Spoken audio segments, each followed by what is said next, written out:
Yeah.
Good afternoon, everyone, and welcome to this event organized by IRENA, International Renewable Energy Agency, and the Arab Youth Center. I will now give the floor to Mr. Francesco La Camera, who is the Director General of IRENA, for welcoming remarks. Okay, so thank you, Riccardo, and thank you all of you to be here with us today. And you know that these IRENA Youth Talk are organized jointly with the Arab Youth Center under the themes Access to Finance for Youth-Led Startups and Innovation in Renewable Energy and Climate Technology. At the outset, allow me to thank the UNFCCC Secretariat for inviting IRENA to be part of the Youth4Capacity initiative, which was launched last year with the support of the Italian Ministry of Environment and Energy Security. Today's event will focus on capacity building for young innovators and entrepreneurs in the renewable energy and climate technology sectors. At IRENA, we believe that the future of our planet lies in the hand of our youth. We recognize the power of youth innovation in driving the energy transition forward. Since 2018, we have launched several initiatives to support youth empowerment and engagement in the energy sector, as well as promote ideas and solutions for a just energy transition.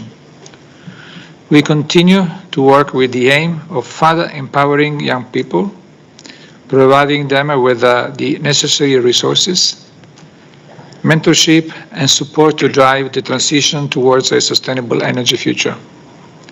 This event is a testament of our commitment and of your strong involvement in this endeavor. The recent launch of the IRENA New Generation Renewable Energy Accelerator Program will play a crucial role in fostering a new generation of energy leaders. Through capacity building, mentorship, and access to finance, we will see young entrepreneurs transform their innovative ideas into successful businesses. As we look ahead to the near future, we will stand proud of the achievement and the positive impact brought about the new generation innovators and entrepreneurs in supporting the acceleration of the just, inclusive, and sustainable energy transition powered by renewable energy. In conclusion, I extend my warmest invitation to all young innovators and entrepreneurs who join us at this remarkable event. I think not many people, but it's still remarkable, okay? At least it was written here, I have to read it. Together, let us create a community of change makers, harnessing the power of youth to drive innovation and accelerate the transition toward a more sustainable energy future. Thanks, and back to you, Riccardo. Grazie. Thank you very much, Francesco. And now I have the pleasure to give the floor to Haya Asir, Senior Executive of the Arab Youth Center. Thank you, Haya.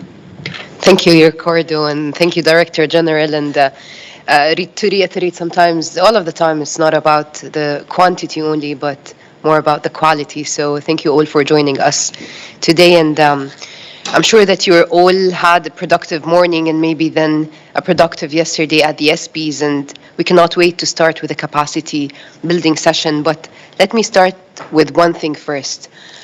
We reiterate a lot that the youth, their participation in the climate action should not be a result of their stakeholder status only, because they're the vital component in such conversations. Not because of their status, but because of the inherent value that they bring to these discussions. And these are all fancy buzzwords, and I think a lot of the youth do have a lot of ideas that they want to bring to the table, but let's bring it back to the basics. You might be well informed of the climate situation, but do you have enough tools to be able to implement these solutions that you might have? Yesterday at the opening plenary, we heard Ishraq from Yongo speak about a youth-led fund. And why is that? It's because when it comes back to the necessities of implementing climate action projects, the first question would be, how are you going to finance it? So we hope that today, as a result of the capacity building session, you'll get a bit more inspiration on how to be able to access fund and sponsor and pitch your youth-led initiatives. The youth, brimming with fresh ideas and a deep sense of responsibility, will be uniquely positioned to bridge the gap between the lack of capacity and the access to funds. Finally, today we stand at the midpoint between COP27 and COP28. And I want to thank our partners, the UNFCCC, IRENA, and Youth4Capacity for making today's session happen, because we hope that when we see you and welcome you all in the United Arab Emirates at COP28, you will be able to bring some of these ideas to life. Together, let's embrace the limitless potential of youth and youth-led startups in sustainable energy and work towards a more sustainable future for all. Thank you. Back to you, Ricardo. Thank you very much, Haya, for your welcoming remarks. And now we move to the proper event. Let me put the presentation on the screen in order to allow, especially, I think someone removed the presentation from the screen, which is amazing. Just, okay, here it is.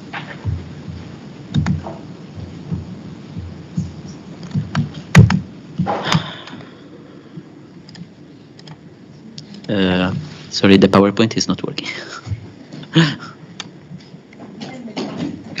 Careful. One shoulder destroyed. I'm trying to. Yeah. There we go.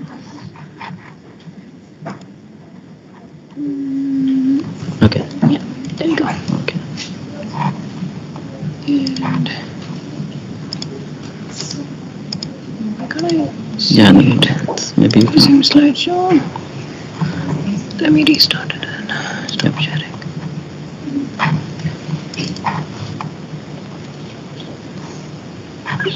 Yes, not open.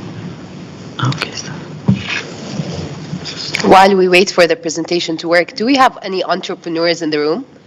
Anyone with an entrepreneurial idea? Okay, amazing. I see some hands. Okay, thank you very much. Nice. Okay, thank you, Haya, for making the time useful. Again, today we are here jointly with the Arab Youth Center to bring you through a journey, we hope, where we will discover about new opportunities for young people that both organizations have put in place this year with regard to our IRENA New Gen Renewable Energy Accelerator, but also in previous year based on the work of the Arab Youth Center. There will be also an active workshop where we hope that all of you will be remaining in order to know more about the climate impact hypothesis tool that our colleague Abdelarham is going to present. And then there will be also a pitch session with the Arab Youth Center. Only a few weeks ago, the IRENA launched a new initiative for young people, which is the New Gen Renewable Energy Accelerator program. The main objective of the accelerator is to ensure to provide additional capacity to young entrepreneurs.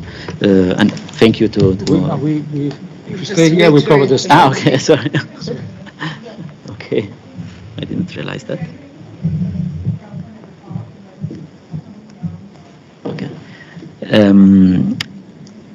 So we launched this new initiative to provide concrete support to ideas, solutions, and also concrete projects that young people are already developing around the world. And the reason behind this new initiative is that IRENA has been working on youth engagement since a few years now, but we realized that there was a need, a kind of call from young people to move from a more advocacy or outreach oriented approach to something that could really concretely support innovation coming from young people. The New Gen Accelerator was launched on the 10th of March, and the main objective is to act as a global showcase for youth-led innovation and solutions in order to emphasize, highlight the role that young people are already having in the energy transition, and of course in supporting also the discourse about climate change with concrete proposals, concrete solutions that are going to, let's say, provide a response to some of the most urgent climate changes challenges. The accelerator is going to run during the summer for 4 months. We are still receiving application, and this is of course an invite for all of you that are here, but also for those of your network to submit your applications. And there is still time until the 8th of July through the second cutoff date.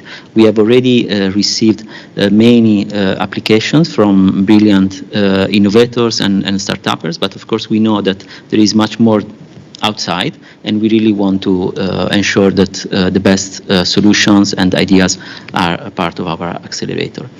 The accelerator, at least for this very first cohort that we are launching this year, will engage 15 scale-up and growth stage youth-led startups in businesses. And the reason why we as Arena decided to go smaller instead of launching a more, let's say, bigger accelerator program is because we really want to be effective. We really want to differentiate and to create an accelerator that is different compared to what we and young people can find in the arena by working one-on-one or at least in a smaller group with young entrepreneurs.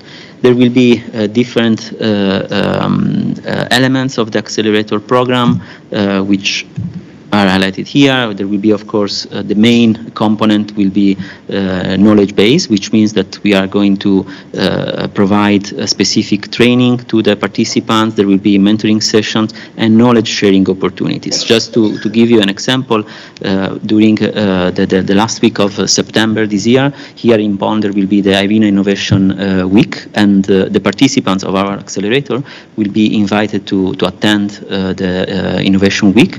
They will also have the opportunity to present their ideas to other participants, and there will be, of course, also a major opportunity which you can see also here, which will be to connect them with potential investors during the Innovation Week, to also connect them to other entrepreneurs that maybe have been involved in the sector already since a long time, that are bit more senior, I would say, in order again to expose them, to give them new opportunities, and ensure that they could really use Arena's platform and platforms in order to scale up their businesses. As Arena, we also have launched the Arena Investment Forum, which are international forum that aim to again connect demand and offer within the renewable and sustainable energy sector, and young people that are going to be part of our accelerator will also be involved and engaged through in-person exposure during this event. Here, just to give you a sense of the timelines and the approach that we are going to implement starting from August, the beginning of August. As mentioned, there will be different stages as part of the accelerator program. There will be a first phase which will see a virtual participation of the participants through training initiatives and also networking and mentoring, while the second phase will be more in person. And as I mentioned, we are going to organize their engagement during those initiatives, but at the same time we are going to engage our extensive network, which is made by different stakeholders from the private sector, but also governmental entities that are also providing support to young entrepreneurs. The program will be rich, the one, let's say, related to the knowledge side. There will be many opportunities to increase the knowledge, to know also something new, because of the need to work with the startuppers, so with the companies that are already active, is to build on what they have already done and use IRENA's knowledge and network in order to scale up their businesses, and also to create opportunities within their network. This was just a very brief presentation for all of you. We are available, of course, even after the meeting, or you can visit the IRENA webpage on the accelerator if you need more information. But again, our purpose today is really to promote this initiative, to ensure that you, as a young people, see the value behind this new initiative that is run by IRENA, and can also spread the information with your network. This will be very appreciated. As the time passes, I will now introduce my colleague Abdelrahman Fahmy, who is going to guide you through a workshop on climate impact hypothesis. Thank you very much.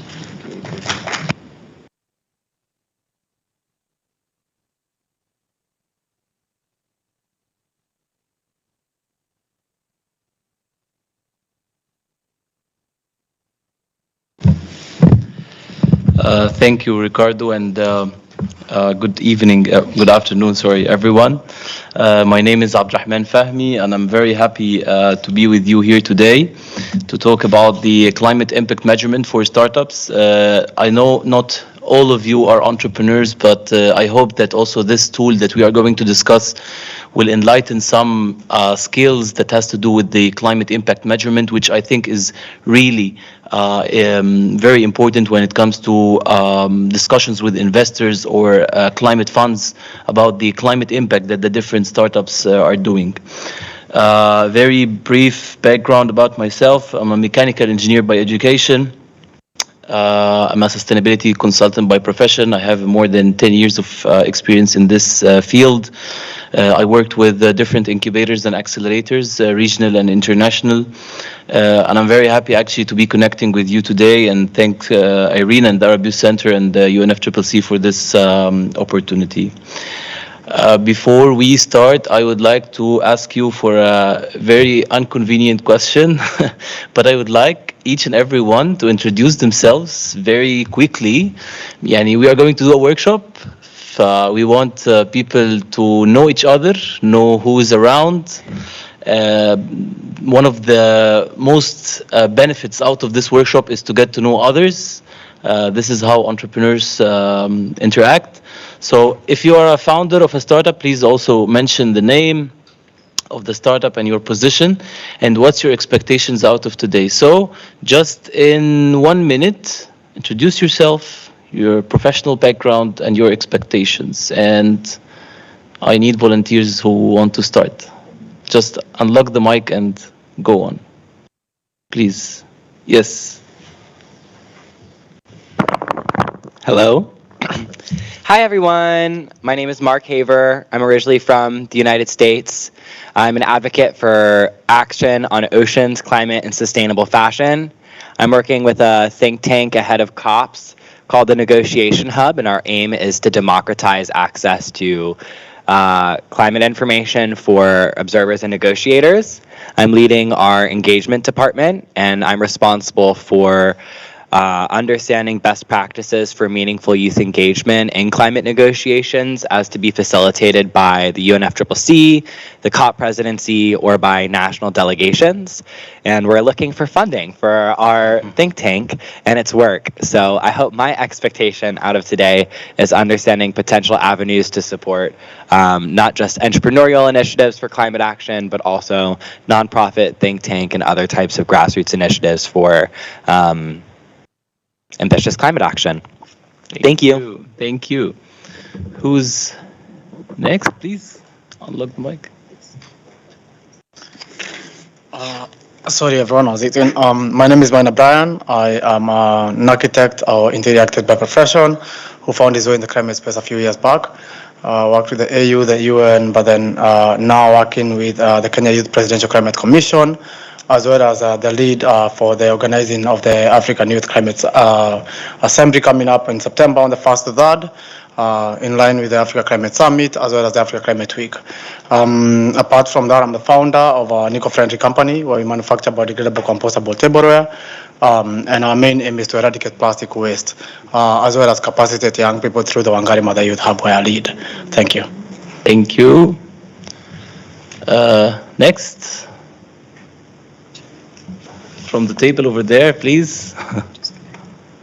Yes, just introduce yourself, what you do, and what's your expectations for today.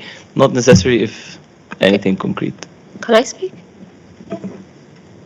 Okay. Please.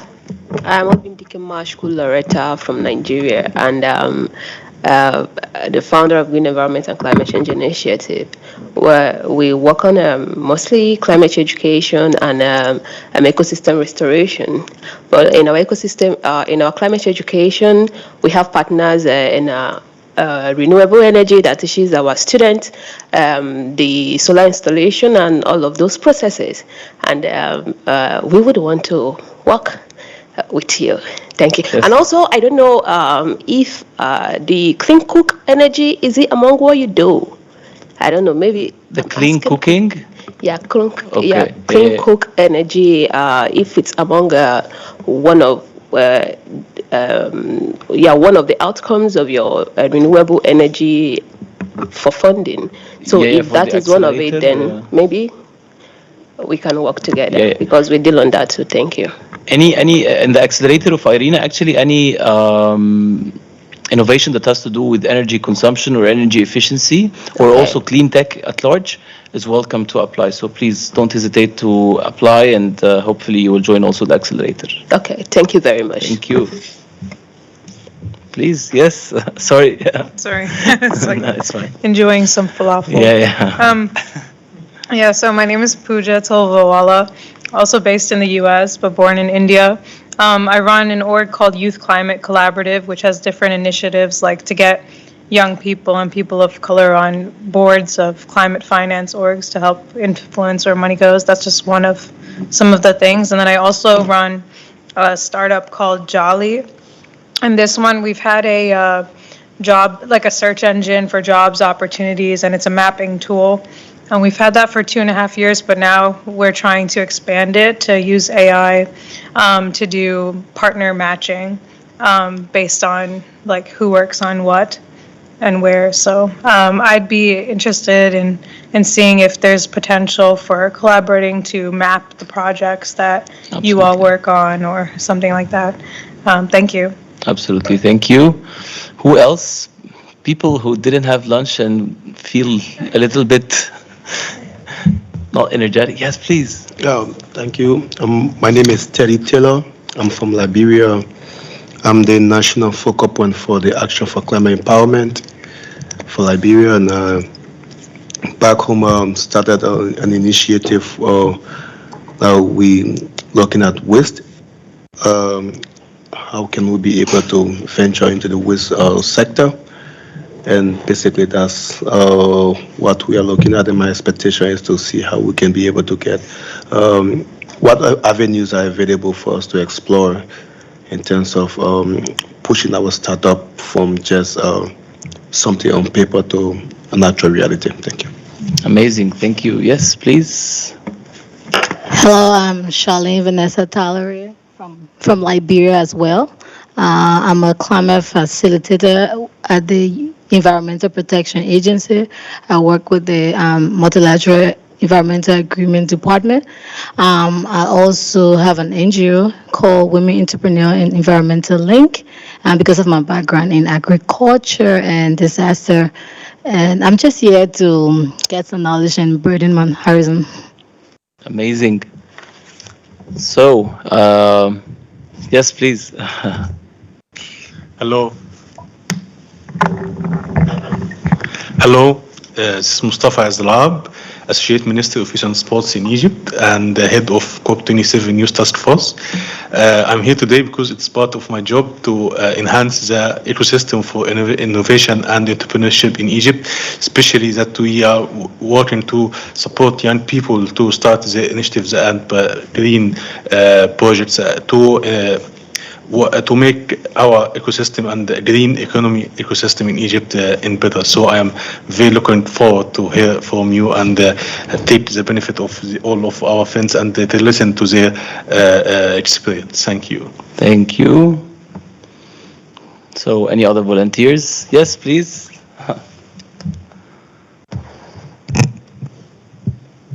It's a bit far, but I hope everyone can hear me. My name is Mariam Solika. I'm Egyptian as well, 24. And honestly, I'm more of a journalist than of an entrepreneur. Maybe one day I can mix both. Today, I'm here as part of the Youth Climate Champion team with the COP28 UAE. And besides that, I'm here as an individual and as the founder of a platform called The Good News that basically is a platform for youth from all around the world to showcase all the big projects that they're working on, and I'm really eager to know more about each and every startup that we're going to discuss today and what are the new innovative ideas that we can come up with. It's a pleasure meeting you all. Thank you. I'm very proud of this pool, actually. We have innovators, social innovators, think tanks, government, media, everyone I think is presented here, but no one from the financial background. So sorry to disappoint you. No, please, yeah. Good morning, good afternoon, everyone. My name is Axel Bodwell. I'm a finance analyst by profession. So I work within the Ministry of Finance in Seychelles, and basically I'm here to learn a bit how to make finance more accessible to young people. Yeah. Yes, thank you. Oh, also I'm an international youth climate change delegate. Amazing. Yeah. Thank you so much. Yes, please. Hi, good afternoon, everyone. My name is Alicia Ramdal. I am from Trinidad and Tobago. That's in the Caribbean. I think I'm probably the only Caribbean person here. I'm very proud of that. Yes. I'm also International Youth Climate Change Delegate. I'm an attorney at law by profession. I have a bit of a background in climate change law, more particularly readiness support for small island developing states. The focus of my work is mostly gender mainstreaming in climate action and gender responsive climate policy development. I work with a number of local NGOs across the Caribbean, and so my focus, or what I would hope to get out of today, is to just learn more about the opportunities that are available for women and climate gender disadvantaged groups and how they can gain support in that area. Thank you. Thank you. Pleasure to have you. So, yes, please.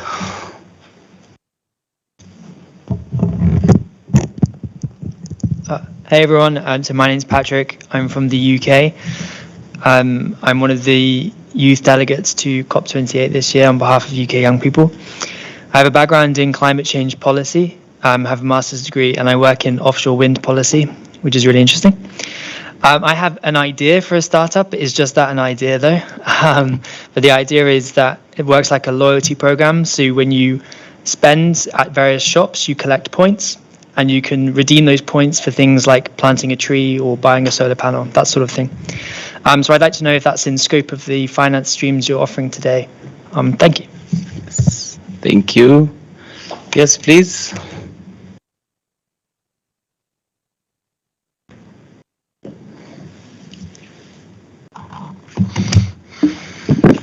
Hello everyone, so my name is Ling Qing. and I just joined the workshop because I was a bit late today, and I apologize for that. I was from China originally, and right now I'm in UNCCD as a part of internship. And then I was in my China. I have my own startup about homeless animal adoption and rescue center. So we focus on providing medical cares to the homeless animal and the home, especially cats and dogs that was abandoned in the street. And I was also a lecturer in Green Roots and Shoots, so established by Jane Goodall. Meanwhile, I was working as a campaigner for the Dialogue in the Dark, which is a disabilities facilitation group that help prepare the pre-Olympic competition with the disabilities peoples, including the hear loss and sight loss. And we also organize weeklies and monthly running competitions within different countries. Meanwhile, I was a secretariat at G20 Young Alliance YEA, so Young Entrepreneur Alliances, and I'm really happy to be here and like to meet all of you. Thank you. Very impressive. So, for the sake of time, I will move forward, but we have the second part of the workshop also, which will be facilitated by the Arab Youth Center. And I think the rest of the people can also still introduce themselves. But just to have one advice for you, please don't walk out from here except when you know each and every one here as much as you can, of course. This is one of the most valuable things that you will have, is to connect with the people. You see a lot of different backgrounds, a lot of synergies. So please make sure to connect with the people here on whatever platforms you feel comfortable at. So, our agenda for today, that we are going to talk about the climate impact hypothesis. It's a free tool that you can use, and it's also one of the tools that is validated by the EU Institute for Technology and Innovation. And this tool actually helps, it's designed for entrepreneurs and startups to quantify their climate impact and then pitch it to investors in a much more I would say, financial terminologies later on. We are going to explain the different phases of the tool, and then we are going to do a very quick exercise together, so hopefully you will enjoy it as well. And then we will go to the second part of the workshop, which is going to be delivered by the Arab Youth Center. So as I mentioned, we're going to use two free tools today, Impact Forecast and Edemat. Edemat is an inventory, it's a Dutch inventory for carbon emissions. You can install it on your phone, or you can use it on your laptop to recall data about emissions of different types of materials, energies, production phases, any kind of processes. And of course, not everything is there, but majority of the processes could be called out for information from Edemat and the climate impact forecast. So I have a very quick quiz, and I urge the people who didn't introduce themselves to participate as well. So the question says, which of the following electricity sources has least carbon footprint per 100 megajoule of energy generation? Solar energy, wind energy offshore, we have, yes, and the nuclear energy. So do I have any volunteers who would like to guess or know actually? Or just say something?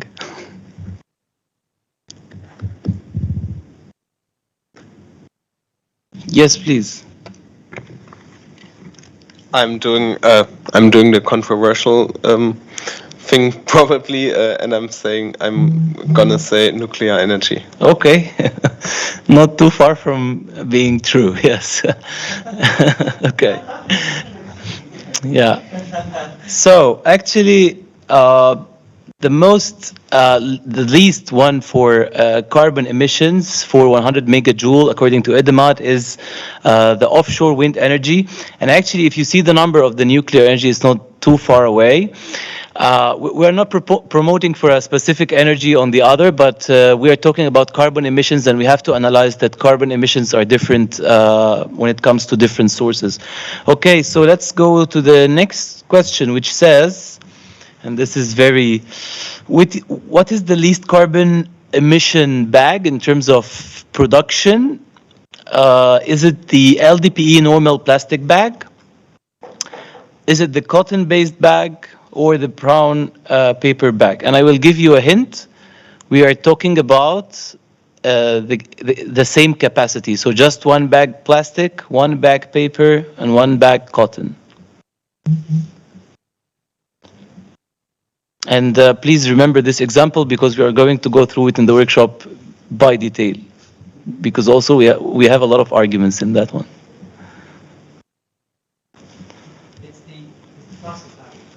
Okay. Yes, technically the plastic bag, for a lot of reasons that we are going to know later, is the only or the least one in terms of carbon emissions compared to the cotton or the tote bag or the brown paper bag. Of course, we're not also promoting to plastic, but we're just talking about science of carbon emissions. And definitely there is a lot of things associated with the plastic bags and the consumption of the plastic bags that we are going to talk about later to understand more. The last question, which is very interesting as well. What is the least carbon emission fruit in terms of the carbon footprint? Is it pineapple per kilogram, banana per kilogram, and avocado per kilogram? And there is a lot, definitely. I'm not talking about transportation. I'm not talking about anything because, for example, if you are living in the tropical area, you will have access to avocados right there. But I'm talking about the cultivation itself.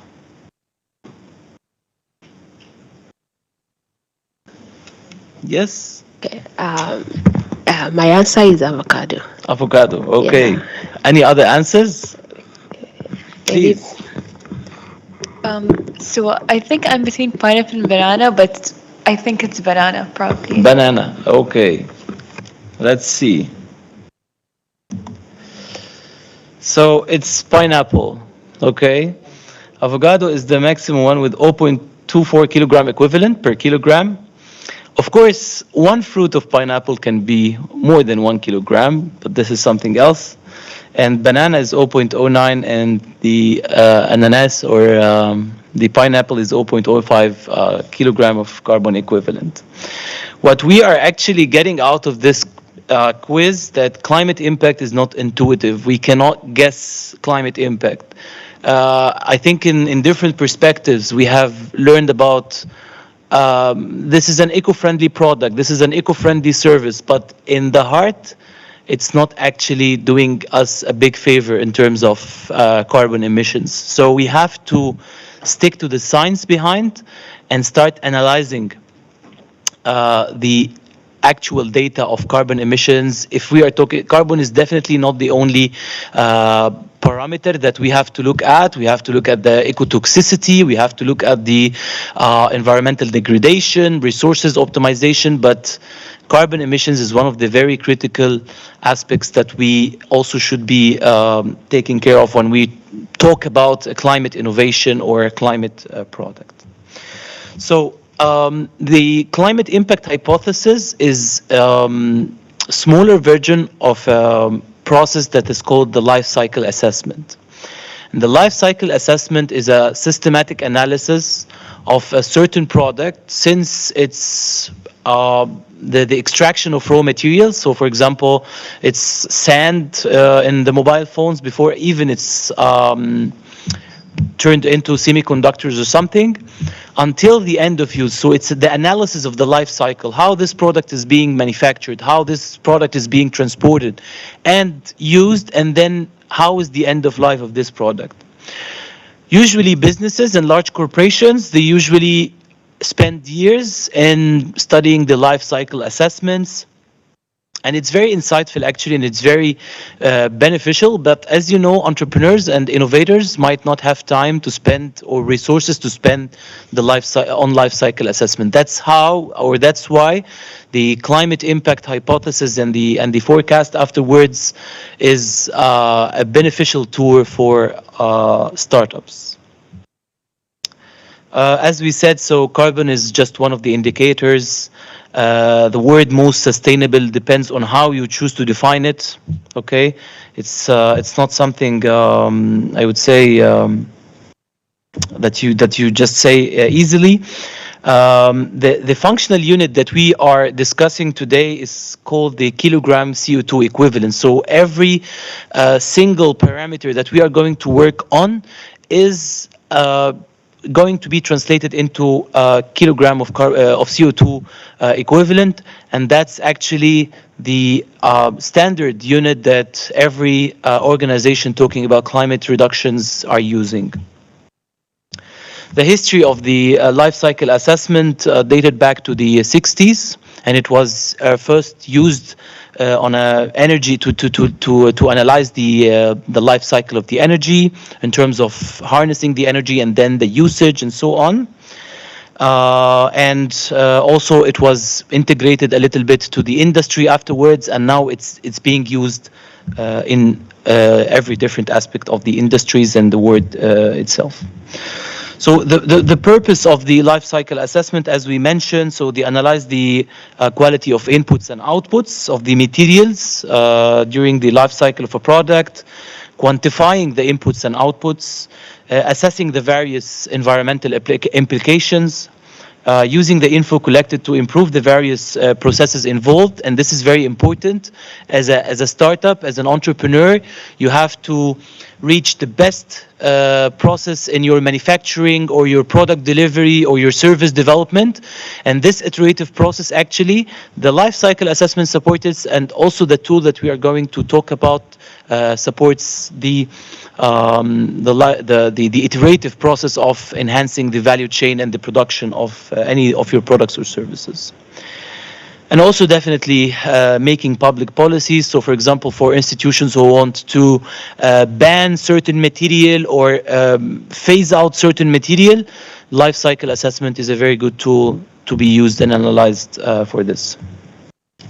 The main phases of the life cycle assessment is four main phases. Number one, the goal and scope of this assessment. Do I need to reduce materials? Do I need to find alternative solution of a scarce material that I'm using in my industry?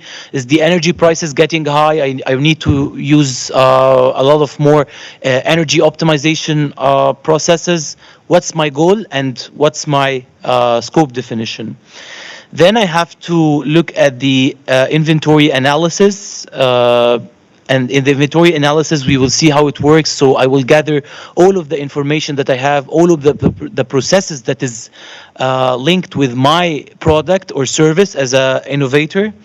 And then starts the assessment of each single process or each single material that I'm being used. At the end, we have, like any other process, we have to do an interpretation about what's the results of this impact assessment and what should be the next steps for me as an innovator. See, this is the life cycle inventory, and as you may know, any process in the world, whether it's digital or physical or whatever, have some inputs and outputs. And the inputs could be materials, energy, water, air, what type of materials are we using? And then inside this, there is a couple of processing and activities that you do on your service or your product. So are you going to do distribution? Are you going to recycle something? Are you going to manufacture something? What kind of processing you're doing on your product or service? And then you have an outputs, okay, which is maybe waste, emissions, the final products definitely, and also any byproducts or co-products to this process.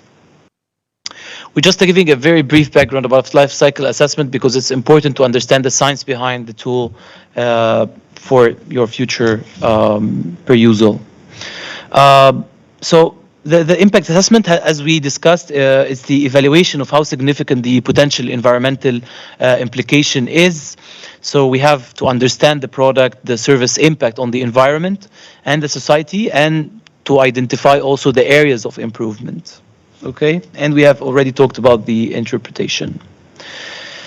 The advantages of the life cycle assessments allow an analysis of all steps within the life cycle of a product or service, offer valuable quantitative comparisons, serve as an effective marketing tool, and important tool for industry and regulatory organizations.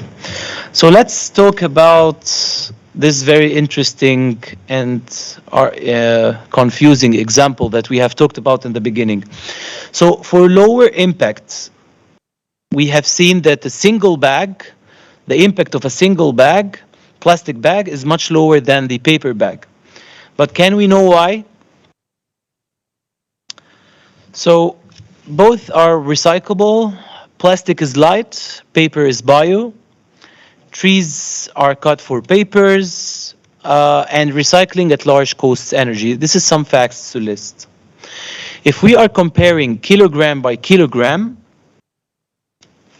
paper is definitely better in terms of greenhouse gas emissions. As you see, the greenhouse gas emissions of the polyethylene or the LDPE is much more higher than the 1 kilogram of paper. Okay? In terms of other environmental aspects, I think it's not very clear here, but this first this first line talks about the total energy usage.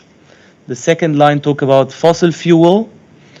The third line talks about the the municipal solid waste also, and the fourth one is the green gas emissions, and the last one is water. So paper is definitely better in all aspects, except if you are short on water. Okay?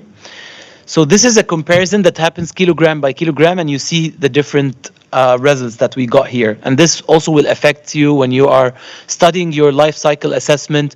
You have to identify the comparison parameters that you are using. Is it weight or distance, or what kind of parameters you are using here? If we are talking about equal capacity, that's when the plastic is better. So definitely 1 kilogram of plastic bags can have a lot of plastic bags. The 1 kilogram of paper bags is less number of paper bags. Again, I would stress, even if you assume 2 or 3 uses of the plastic bags, they still have way lower impact. But there is also this issue about the usage of plastic bags and the end of life of those plastic bags. So it's not, you can't generally say that the product is against the environment or with the environment for just its carbon emissions. You have to also consider other environmental aspects. And from my personal perspective, I think lower consumption and lowering the consuming of plastic bags is definitely the way to go, with also the reusable bags that is available worldwide right now. So let's start with the climate impact hypothesis. So the climate impact hypothesis is, or the climate impact forecast is divided into 3 different stages. One stage is going to talk about today, and the 2 other stages you can read about them online. Maybe in the accelerator we can have some time to spend on those detailed processes. So the hypothesis is just an initial hypothesis about the climate impact, and a generation of a simple report that is cool to include in your pitches later on, as we are going to discuss in the second part of the workshop. The forecast, it's a more in-depth details, which include every single process in your production or delivery of your product. And you have to use the inventory of any life cycle assessment inventory, whether the one we mentioned, the IDEMAT, or any other inventory that includes information about the carbon emissions of different materials and processes. The third one is the validation in which you work closely with a certain expert to validate the climate impact of your product. And here, when you can technically say that I have a validated climate impact of the product. It's important to say that the climate impact forecast is a iterative process. So it's not a single use process, it's an iterative process that you have to iterate and reuse multiple time over the span of your product or service development. So to make climate impact hypothesis, we need to be working in teams or in groups, okay? So I will ask people, for example, who are interested to do this exercise to move into those 4 tables that I in front. So just to consolidate the efforts. And we are going to, you have the freedom to work on your own case, or you have the freedom to also use the case studies provided. And we are going to go through the tool step by step in order also to explain it for you.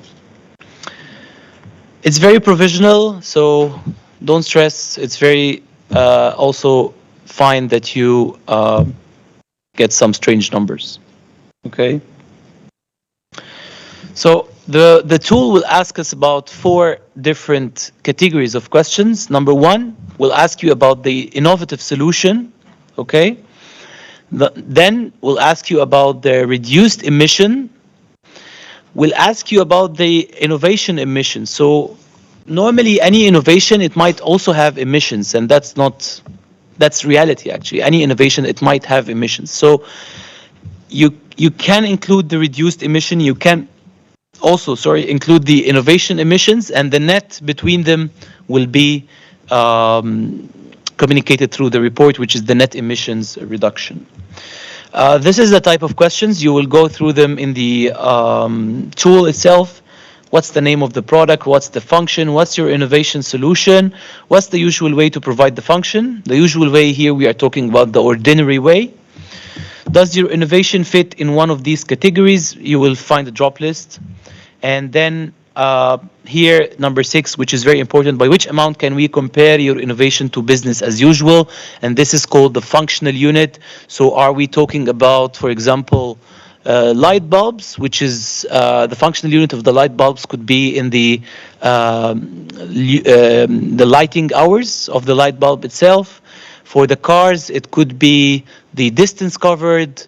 So what kind of functional units you are going to use, and we can have this on a bilateral process to identify the functional unit that we are going to use.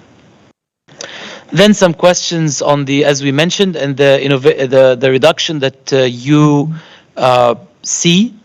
So what resources are you predominantly replacing? Are you replacing materials? Are you replacing energy? Are you replacing transportation methodologies? What kind of materials you are replacing?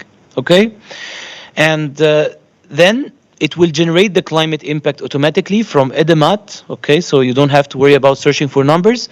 Only search for numbers if you can't find the type of resource that you are replacing. You have at that time to research it, maybe find a trustworthy resource and include it inside in the calculations. And then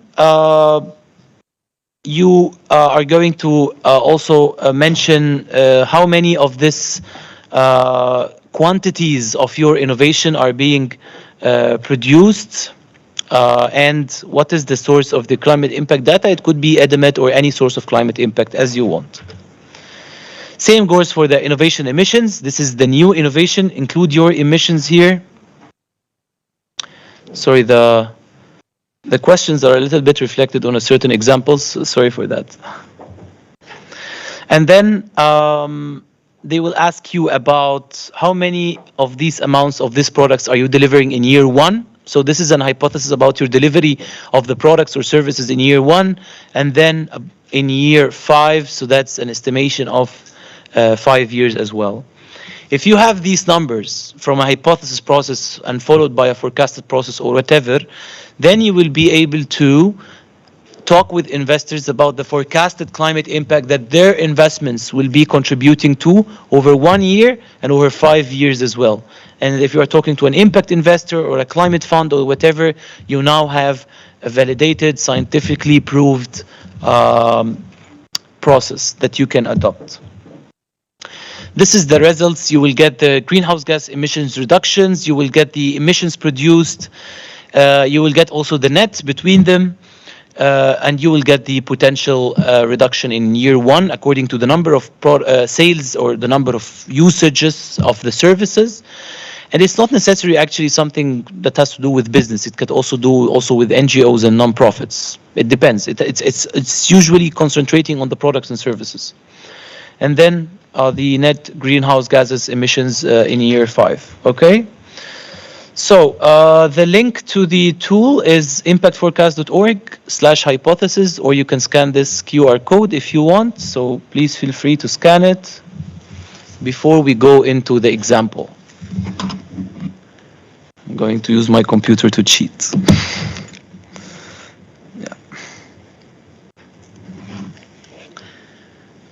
Can we exit the presentation and go to the web page? So it's impactforecast.org/hypothesis or this QR code. So what I would like to do with you actually,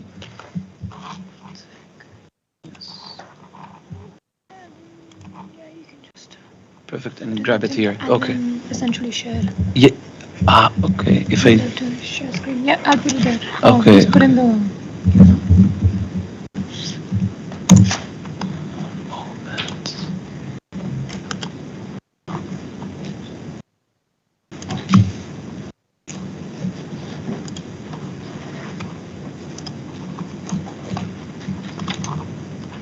Yeah, it's fine. Yeah, so you can just go to Teams. Yeah, share screen and then share the window. Just click on that. Yes, and this one. Yeah. Okay. It should show up there. Yes, great. Okay, so if you open the, so we have an example here, and I'm going to read out the example for you. Just an illustrative example, it's not real. So the example says, a wood factory is considering to use agricultural waste as an alternative source of raw materials to enhance the climate emissions within the factory. So originally, to produce 1 cubic meter of wood, the factory need 530 kilograms of alder trees. They are using alder trees. And they're using, for each 1 cubic meter, 530 kilogram. Instead, the factory is studying the feasibility of using agricultural waste with very minimal carbon footprint as an alternative material to cover its demand and production capacity of 100,000 cubic meters per year. Okay, so I'm going to walk you through the tool here. So this is the window that you get when you click on, the mouse is not supported, that you click on impact hypothesis, and then the mouse. Okay. Here you have two options. Actually, the third one is not working yet, but it's here called enabler or mitigation. I remember in the beginning, the gentleman over there, please. Yes, sorry to call you this. So you mentioned you have a platform for enabling people. Could you illustrate more about the platform that you have? Yeah, just an idea. The idea, yes. Yeah, just an idea that as you spend money with different shops, you can collect credits. And then you could spend those credits on things like planting trees. Exactly. So here, the type of selection that I'm going to use in this case, that I'm enabling others to reduce their carbon footprint. I'm not reducing myself. This is called enabler. Okay. If I'm within the process of myself or my process of my production or delivering of the service, if I'm doing a mitigation effort, then I'm going to select mitigation. Sorry to call that's all right. Thank you. I just wanted to highlight this because so we are going to start for mitigation. And here the window will look like that. So here, the first type of questions, innovative solutions. So I will, for example, name my, I will cheat from here. Okay, so I will call it Rewood, for example. So it automatically changes. What's the function of Rewood? What is it for? So I will say alternative materials for wood manufacturers. Hope my spelling skills helps me. Okay, and then what's your? It's complete. It's automatically changes as you see. So it's very dynamic. I just wanted to say I'm not marketing for the tool or anything. It's a free tool, so I'm just using it. Okay, I'm not working at that. What's your innovative solution to provide alternative materials for wood manufacturers? So I would say, for example, agriculture, waste. I would say agriculture waste, processed agriculture waste. Okay, maybe.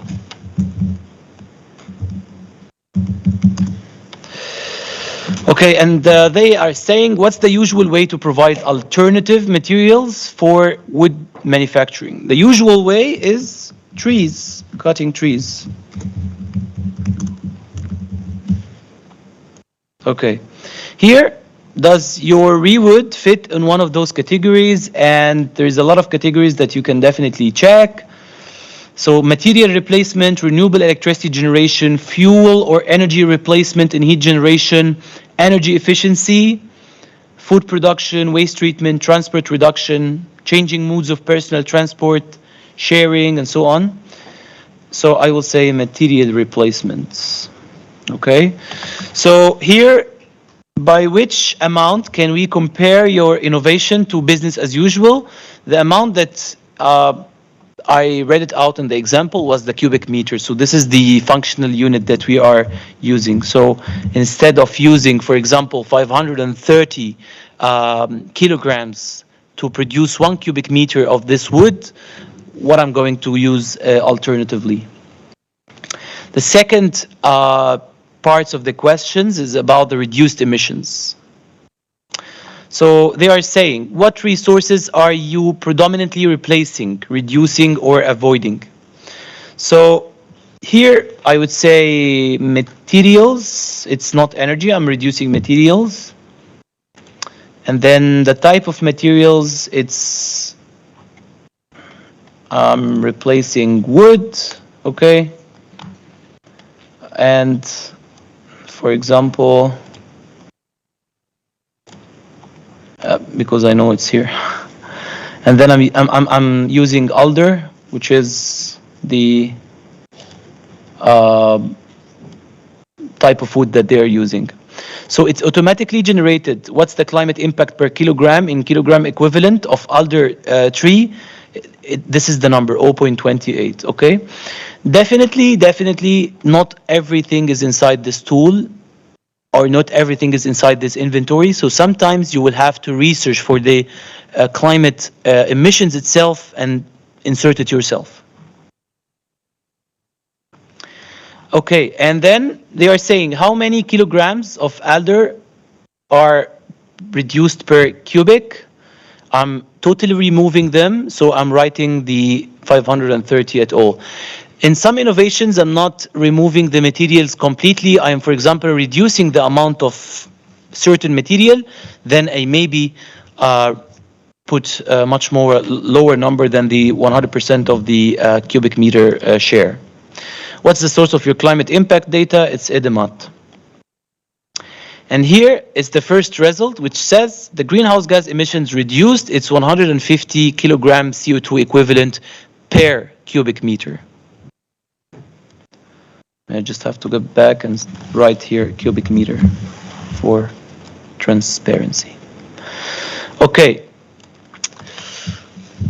Here, it's, I would say, a very tricky thing. So here they want me to introduce the innovation emissions, which is the agri-waste. Okay. Technically, the agri-waste has a certain amount of carbon emissions, okay?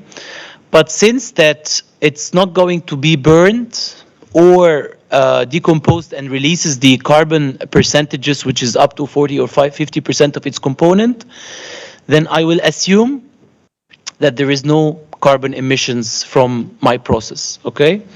Of course, in the manufacturing of wood, I'm using processing on wood and I'm using electricity and energy, but it's the same for both processes. So I'm not comparing in according to the energy consumption or the electricity consumption. I'm only here comparing according to the material consumption. So what I'm going to do here is not normally the case that I will insert 0, okay, but technically they have emissions, and technically any other innovation have emissions.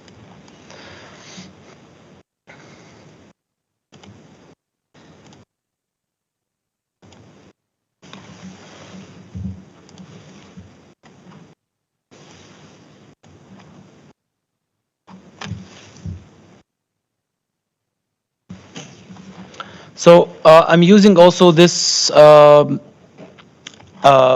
provided information. How many cubic meters are you delivering in year 1? So according to the statement, it was 100,000 cubic meters. And maybe in year 2, I will put different number, maybe 500,000, okay, in this tool. And then at the end, you will find this result. So the net greenhouse gas emissions reduced per cubic meter is negative 150. The net greenhouse gas emissions reduced in year 1 is negative 15 kilotons CO2 equivalent. And the year 5 is negative 75. And then you have this very cool statement that says that Rewood has a GHG emission reduction potential by providing alternative materials for wood manufacturers with our processed agriculture waste instead of cutting trees. Per cubic meter, we avoid the emissions of 150 kilograms CO2 equivalent by reducing the need for 530 kilogram of alder tree while we emit 0 kilograms CO2 equivalent by using the agricultural waste. The net impact in 1 year at 100,000 cubic meter is negative 15, and the scales to a net impact in year 5 at negative 75. This is definitely a hypothetical example. It's not realistic by any means, because I would have introduced the climate impact of the agricultural waste itself. What I actually would like to help in right now is for you to get familiar with this tool a little bit on your cell phones or your mobile laptops. For those who would like to interact with the tool but also doesn't have a certain concrete startup or innovation at mind, thanks to my colleague Zagi, yes, thank you. He provided me with 2 case studies that I'm going to show it for you right now. You can access those case studies online and use them to get yourself familiarized with your tool. We are almost, this is the last part of the first workshop. So access the tool, type in some numbers, and yeah, if you would like to ask about any question, I'm available. Let's work on this for the next 10 minutes until 2:30, and then wrap things up. Let me, yeah, I need to share again.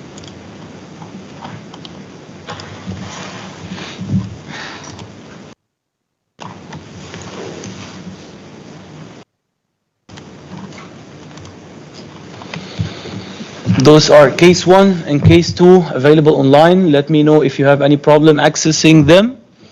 And please start using the tool, and let me know if you are facing any trouble so far. I think just for some housekeeping rules, if you'd like to, as Abdurrahman said, team up 2 to 3 people per team, then we're going to use the tool, and then we're going to have a bit of a soft skill presentation, and then we're going to be opening the floor for the teams to actually pitch their ideas, and then we have some gifts for the winners.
Okay, I see people teaming up. Just a quick reminder, make sure your team is only 2 or 3 people.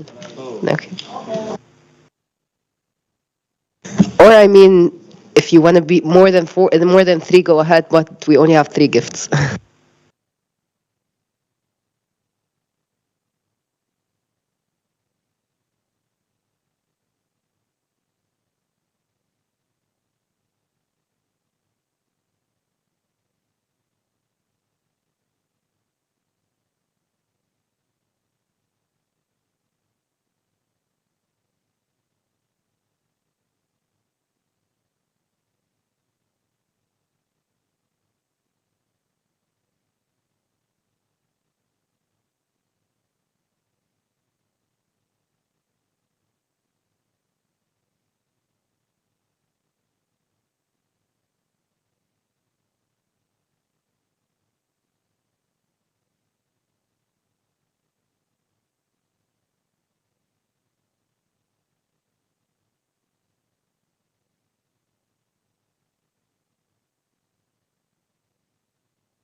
Thank you. Thank you, Abdurrahman. Okay, so just to reiterate on what's going to happen now, Abdurrahman had given us a lot of technicalities on how to develop a compelling pitch. And then from our side, we're going to focus a bit more on the soft skill part. And then we'll give you some time to develop both and work on them together. And then we'd kindly ask you to come on and pitch for 5 minutes. So please take into consideration that your pitch cannot exceed 5 minutes. And then we're going to have 2 minutes for the judging committee to ask any questions, if any.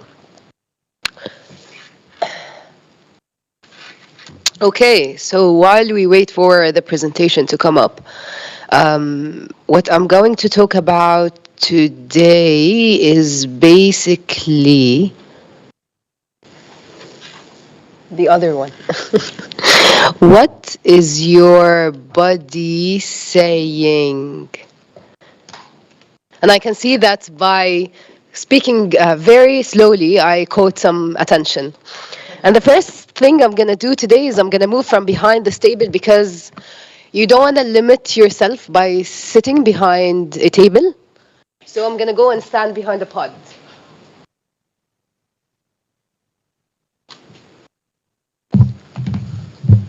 And I'm going to hope that the presentation is going to work.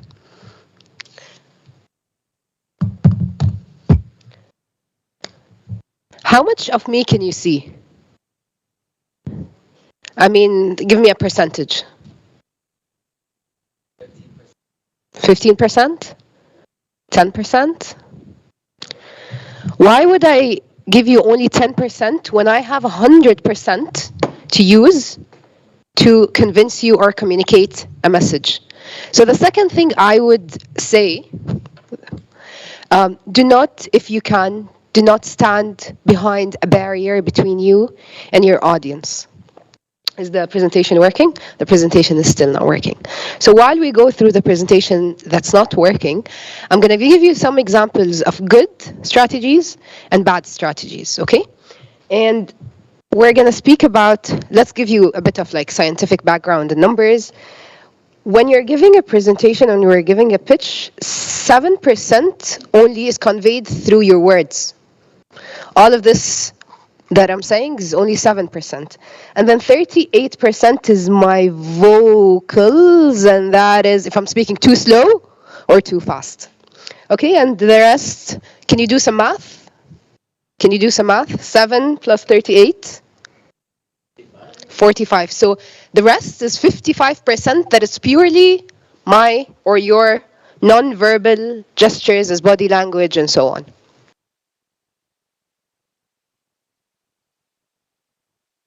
Cool. We're going to go on without a presentation. So we're going to talk about 5 things, okay? The first thing is your posture, your gestures, your appearance, your eye contact, and finally your facial expressions.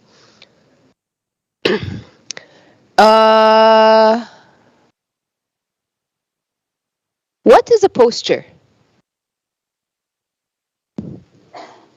What is a posture? The table at the back, I don't think they can hear me. Can you hear me?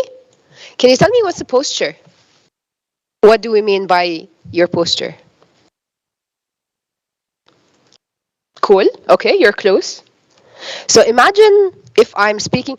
Am I loud enough? Do I need to? Okay, cool. Imagine when I am giving you the presentation, I am slouching. The people online won't be able to hear you if you don't speak on the mic. I'm sorry. Talking to your limitations. Yeah, sorry. All right, they're not gonna be able to see me either. All right, imagine if I am giving the presentation. Not only am I slouching, but I am also flagellating with the way I'm standing.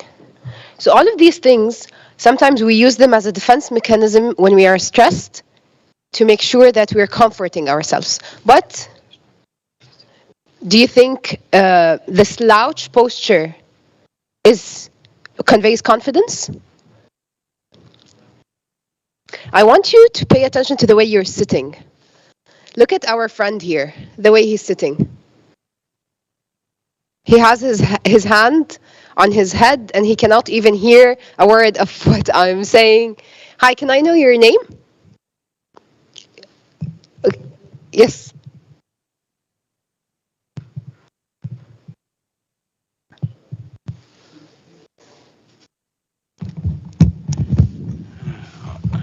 Okay, thank you. My name is Simpiro Yawanta. Okay, can you repeat, sorry? Simpiro Yawanta. Okay, I want you to describe the way you're feeling right now. So you were sitting, you had your hand on your head. How are you feeling? On my point of view, I want to learn. Okay, but energy is one of the key aspects. Okay. In terms of driving the economy, yeah, especially in developing countries where I come from. Looking at this insufficient which is there due to the impact of climate change. So there is a lot of damage which is being caused in the environment among the community members. So the innovation that need to be taken in place, like what we are doing here, which will be to encourage community members to avoid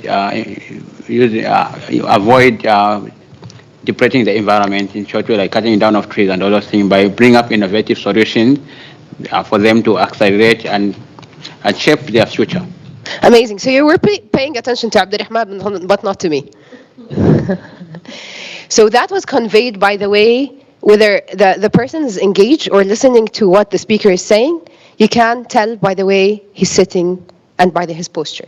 So the second thing I'm going to move to, and I think the presentation is already working. It needs a password. All right. We're already halfway through it. Okay, let's talk about gestures. Okay, I'm going to do some acting.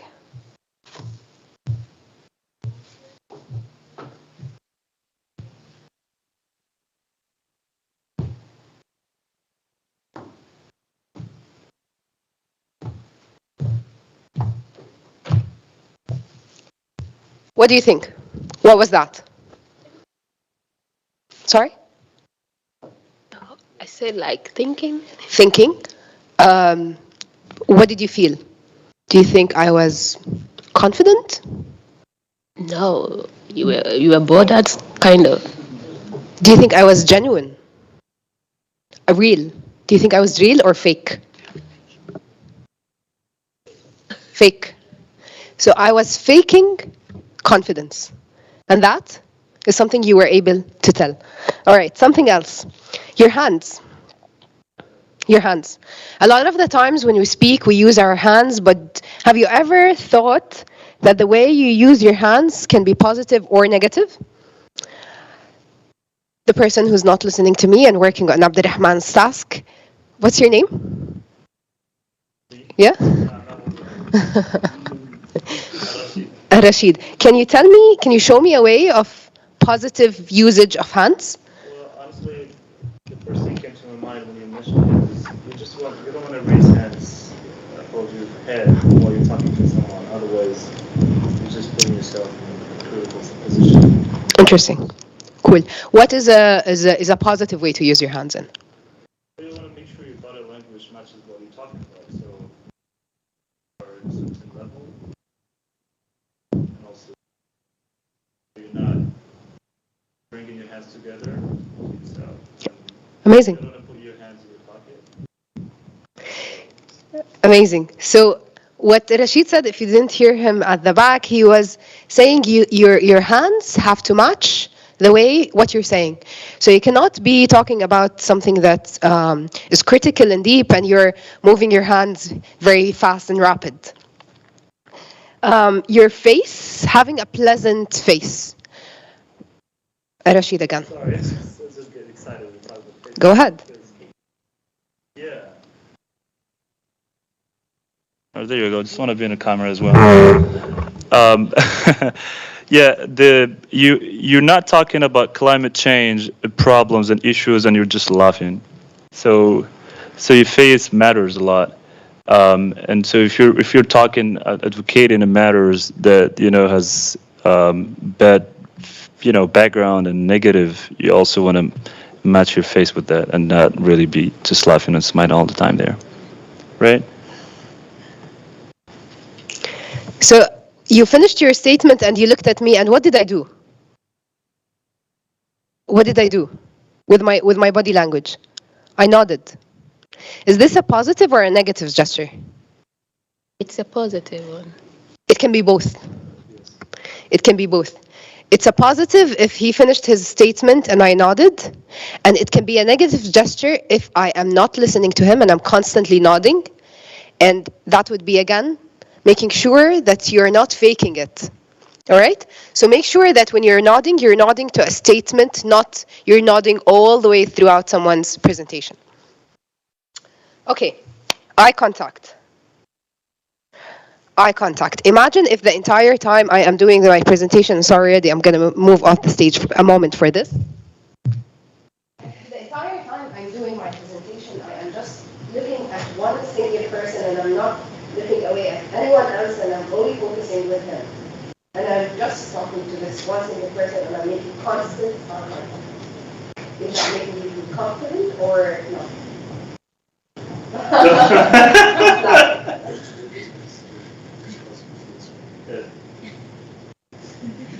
It's on both sides. First of all, you may not make the person comfortable, but also the other people will not feel engaged. Exactly. So if I am only addressing one person, steady eye contact. I'm going to go back to stage. Sorry, I think. Steady eye contact is a positive gesture in the essence of it. But if you're addressing a room of audience and you're only focusing with one person the entire time, you're not only making the person feel uncomfortable, but you're also making the other people feel less important to you. All right. Okay, we discussed some positive gesture. Let's move to, okay, the presentation is now cool. All right. Can you demonstrate to me someone who is confident in the way they're standing up?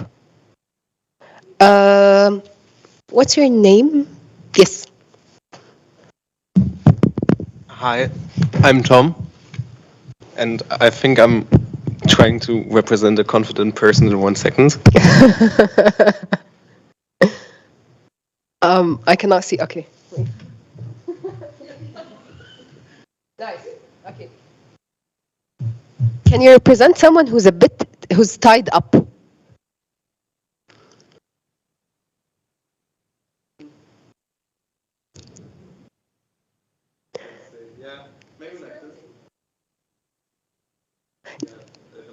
No, you're doing well. You're doing well. Now I want you to represent yourself. Amazing. So notice how he spread his legs. Now his legs are proportional with his shoulders, and that is one. I don't know if you've done it out of consciousness or you were unconscious about it, but that's one positive gesture that conveys confidence. Your legs should not be very open or should not be very closed. The perfect measure is to have them proportional to your shoulders. Cool? Cool? Do you think you can tell a genuine smile from a fake one? What's your name? Jihad. Do you think I am genuinely smiling? Do you think I am genuinely smiling now?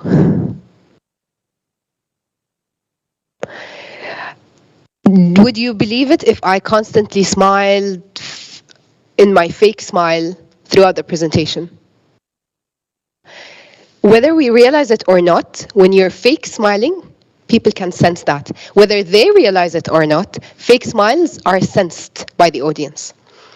Can I see a fake smile from everyone? That's a very genuine smile, Abdurrahman. he's nearly laughing. Can I see a fake smile? Can I see a genuine smile? All right, amazing. Next is appearance. And appearance does not have to do with how much what you're wearing costs. If you've seen Hollywood, you'd know that it does not have to do with how much something is cost, but it has to do all to do with how you're wearing what you're wearing with confidence.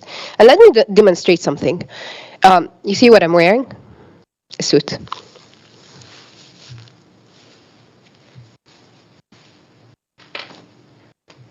What's the difference between now and 10 seconds ago? I cannot hear you. If you can use the mic, that would be great. I said that you look more relaxed and laid back. More relaxed, laid back. Okay, nice. What else? Hur. Just because I know her name, so I'm just going to put her under the spot.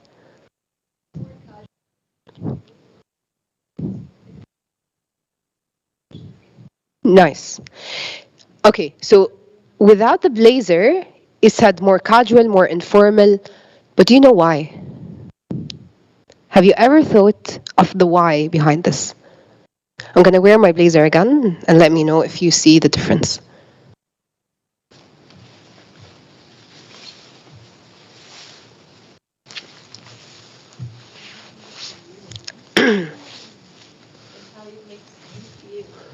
It how, okay, maybe. What else? Any other ideas? It's something that has to do with the blazer itself. It makes your shoulders look higher up. Nice. I'm going to give you a chocolate by the end. Have you ever thought, why do we have these strict shoulders in our blazers? Posture. So they give you more of straightforward shoulders, which conveys more formality, which is something that you might need when you are pitching a startup and you want people to take you seriously. I'm going to give you one more trick. When you dress and you want to dress to show more dominance, always try to dress with things that give you more space, that when you're taking more space. So the shoulders, although it's very marginally more space, but the way they are, when you're taking more space, this asserts more dominance. If you see, do you know the puffed sleeves? That's an example of something that is going to take more space. Give me another example of an attire that would take more space, or of taking more space in general. I want you to look at Ricardo. Look at the way Ricardo is sitting. How is he sitting? Yes, how is he sitting? He's taking more space in the way, yeah? Which communicates that he is comfortable and he's confident in the way he's sitting. I want you to also... What's your name? Yes. Patrick. I want you to look at the way Patrick's sitting. And this is very common for men. They usually sit like this. How is he sitting? Yes, thank you. But I mean, what's the gesture? How is he placing his legs? Yeah, if you can see it. How do women usually put one leg over the other? Do you see Jihad? Yes. So what's the difference between the way Jihad is sitting and the way Patrick's sitting? Patrick's taking more space. Okay. I'm going to go faster. I know I took a lot of time. I think we talked about eye contact. Come again? Not necessarily. Not necessarily. So there is, and we can dive deep into this later on, but there is different taking up space when it comes to even different personalities, different backgrounds. So it does not necessarily have to be like this, but with generational gender roles, men developed or evolved to sit like this, and women thought this is more polite. And we're not going to go into a gender discussion right now. Okay. I took a lot of time already, so I'm going to leave you with a few points to remember. Don't be stiff. Body language that may be misunderstood or unprofessional. Give me an example of something like this. Give me an example of something that might be interpreted as unprofessional when you're giving, especially when you're pitching your business. I cannot hear you without the mic, though. Like when you're saying like this. Yes. Finger just shows like that you're ordering to the person. Exactly. Always remember that different gestures might mean different things in other cultures. What's your name? Yes. Hi, I'm Taiba. Taiba, can you give me an example of something that we usually do but might be interpreted as unprofessional if done in a business pitch? A gesture, in essence. Saying and not knowing what to say next. Okay, that is another point, but yes, that is true. You're trying to fill in space. When you're talking and you're saying in between, you're trying to fill in space, but to the contrary, if you leave the space and you're comfortable with the space as is, it's much better than saying or. Okay. What is another gesture? Yara. I'm picking up on people I know names of. A gesture that might be interpreted as as unprofessional. Winking. Yes, yes. I think sometimes it goes to touching, which is absolutely not professional. So, like, just not to be touchy. Depends on the culture, because in a lot of countries that would portray more of comfort to the other part, and Ricardo has a very good example of this.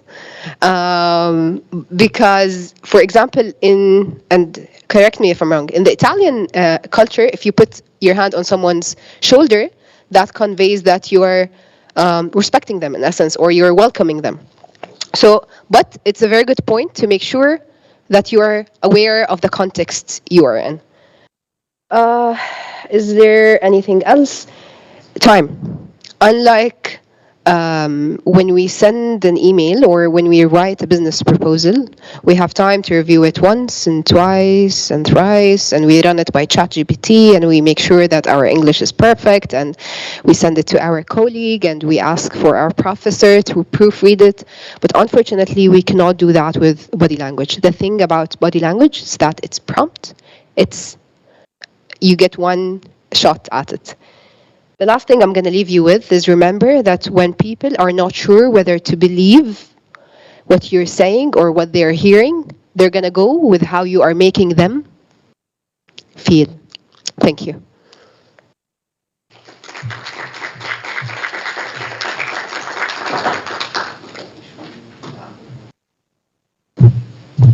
So we're going to give you 20 minutes? Okay, Abdurrahman said 10 minutes. So we're going to give you 10 minutes to work on your pitch. Post this pitch, what you're expected to do is basically combine your first exercise with the second, more of soft skill part. And then you're going to have 5 minutes to pitch to the judging committee. 10 minutes to start now.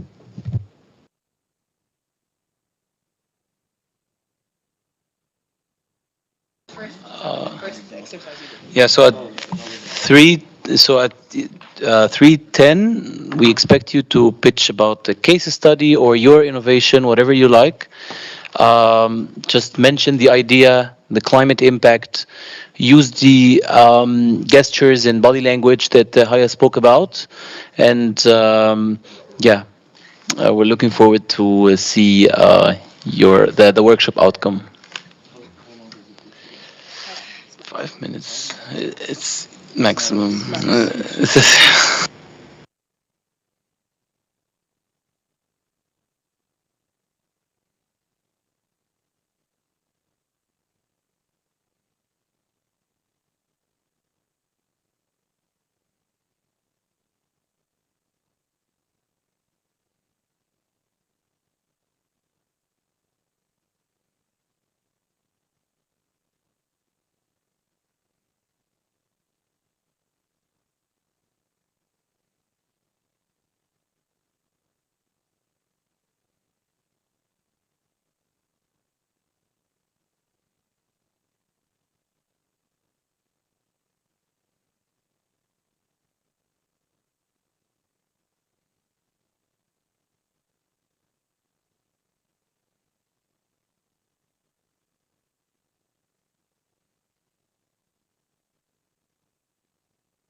So I will go there.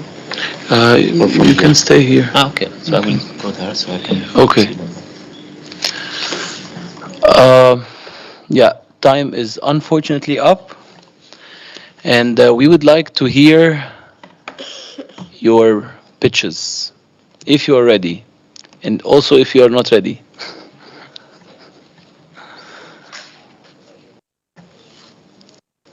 So,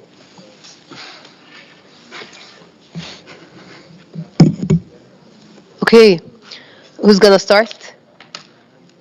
this energetic team over there. What about you start? Challenge. Or you're gonna have to go up on the stage.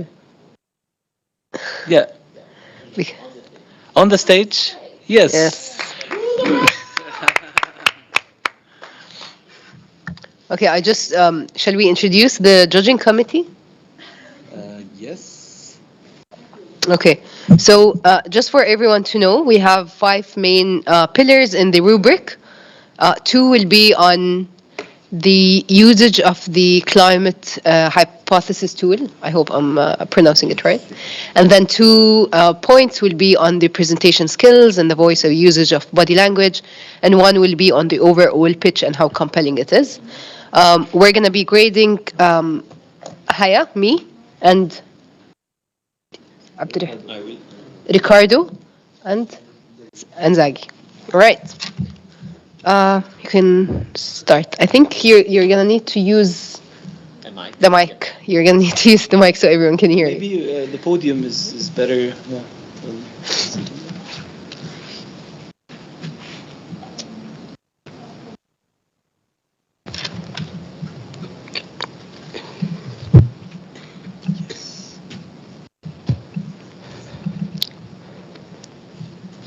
What do you want?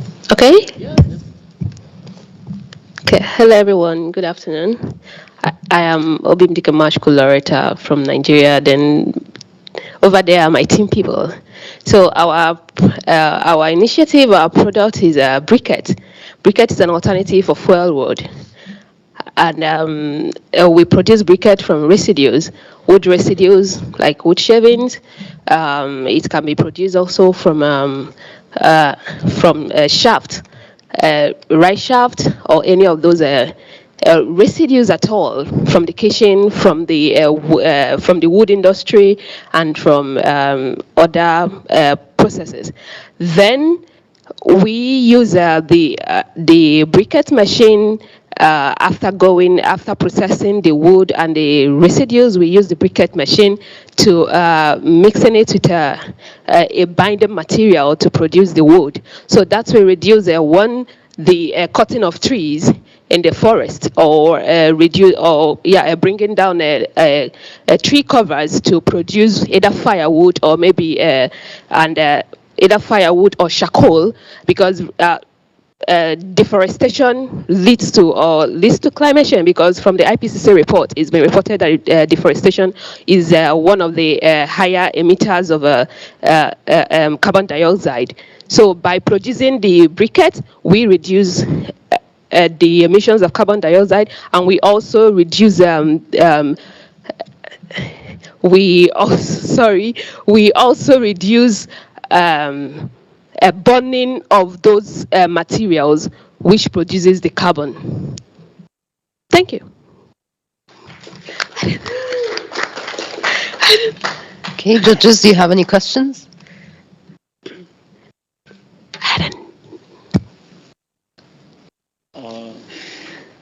Were you able to quantify any carbon emissions or not yet?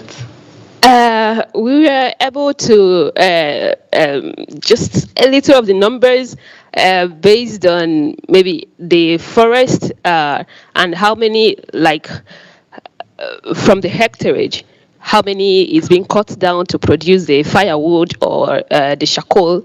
Then if we can, and also the tons, maybe in the production, maybe if we use like 3 trucks of firewood every month, and but the production of the briquettes will make us use only 1 truck. So meaning that if we are cutting down maybe 5 hectareage, we will reduce it to maybe just cutting down 1.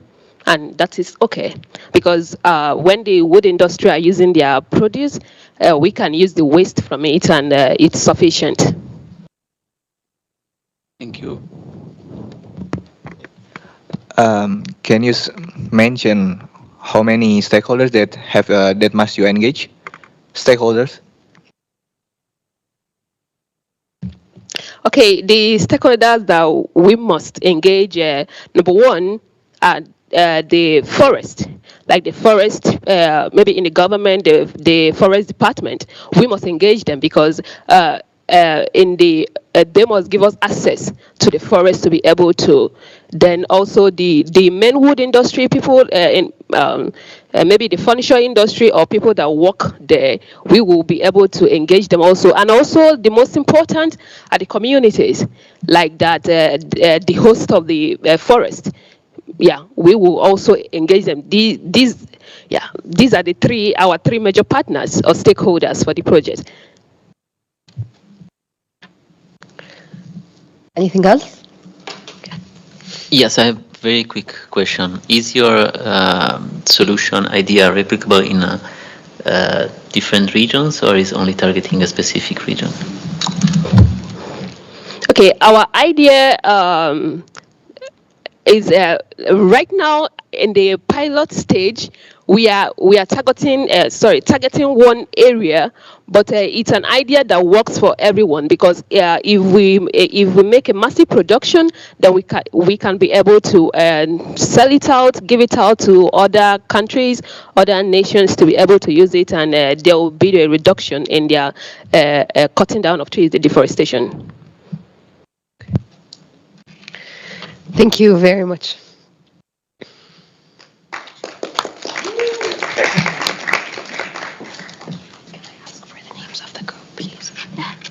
Okay, the second group.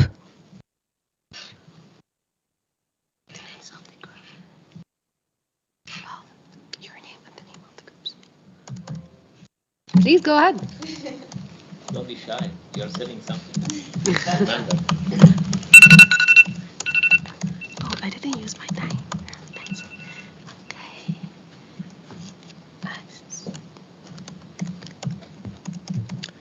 We are solidification, and we identified a problem. There are around 200 villages in Africa that uses diesel generators to get electricity in their villages. They use around 24 tons per year per village, and we want to change that. So we have identified a solution, which is to replace the diesel generators with distributed solar panels, which is a renewable source of electricity. This would reduce the amount of carbon dioxide emissions from 25 tons to 2.4 tons per year. So that's about a 90% reduction. This would also create jobs in the local communities in each village, helping to provide a societal impact as well.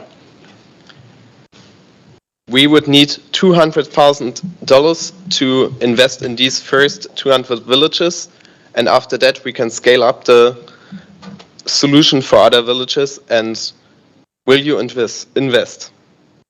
Thank you. Thank you. Thank you. Judges, questions?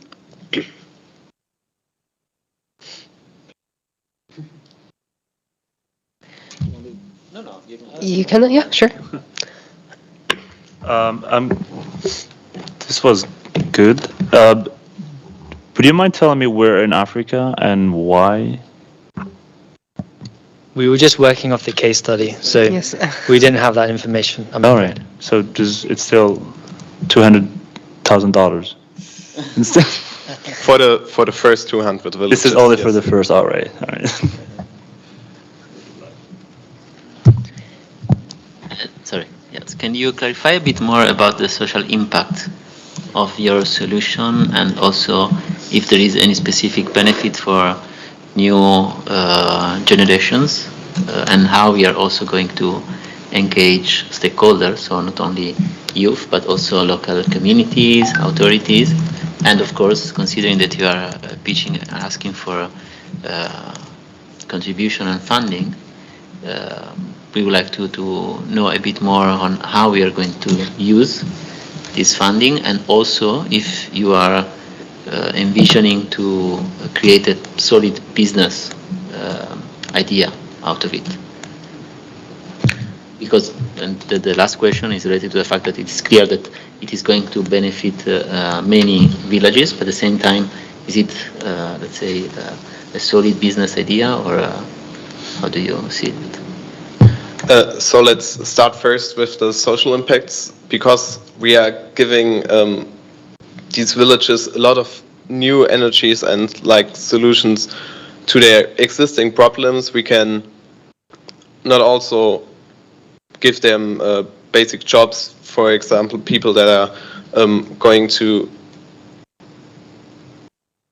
generate or look after the solar panels. Like sometimes they need cleaning, they need maintenance. So we have these jobs that are maintaining the basic infrastructure, but also educating the villages about renewable energy sources, about how they can have an impact, how they can improve their own situation. Basically, that's the first part, and for the second part, I will. So in terms of engaging stakeholders, we think it would be good to have a local champion for each village that could help oversee the installation of different solar panels. And I think it is a viable business model because everybody needs electricity. And as we move forward into a zero carbon future, electricity plays more of an important role in providing our energy sources. So you can rely upon the customers in these villages requiring electricity to power things in their homes every day. And you can charge per unit of electricity that is consumed. If there are no other questions, audience, judges, thank you so much. The names of the group, just your names, please. Third group.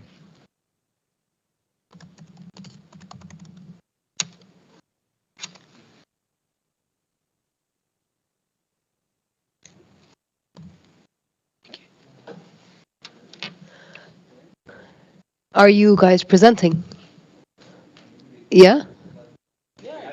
I'm not really confident right now. Of course. It's very high level. You'll do great.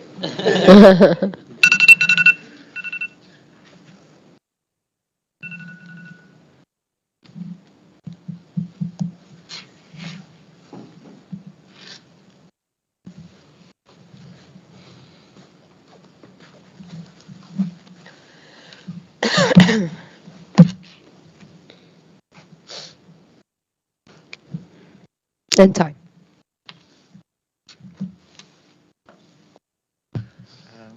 Hey everyone. PowerMe is a company which it is our company, and we produced software actually, which monitors the energy efficiency from the whole electric products. And as you may know, most of us leave all of computers or electronic devices on standby, which also consumes electricity. But this program, which we made, somehow monitors the whole process, and can also save something about 10 till 30% of the electricity, and the costs of the electricity are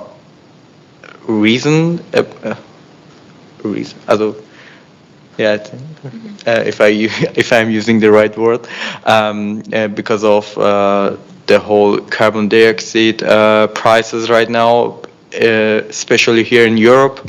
So it has more and more importance to have the devices consume less and less energy. So as my colleague said, our main incentive in here is highlighting the reduced cost that reducing your energy consumption would lead to in a way. And it would be mainly by, as my colleague said, monitoring how the energy is consumed in each and every household and telling them about which products consume most energy, as well as telling them about the products that were consuming energy while they were not in use and giving suggestions for how that could be enhanced in terms of decreasing the daylight usage of energy and in terms of other kitchen appliances, for instance, and other things.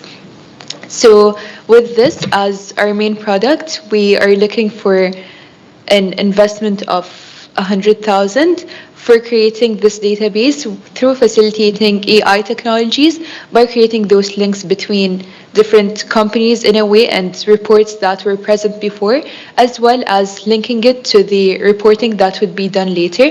And through facilitating those two main resources that we're using, we aim to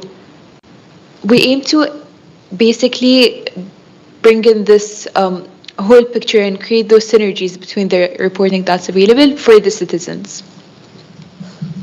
Thank you. Judges, questions? Oh yeah. Questions from the audience? Yes.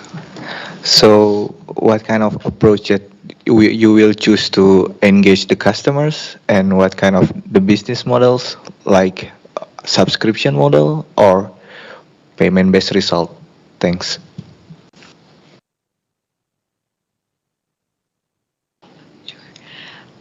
So mainly we're thinking of having it as something on a rather governmental level, in a way, a collaboration between, for example, the German ministry and proposing to them this product. And for them, basically, we're looking for an adoption or from the government itself to have this on a nationwide level, because with a system of reporting, the more information you have and the more access to information you have, the better and the higher quality of reporting that you're going to get.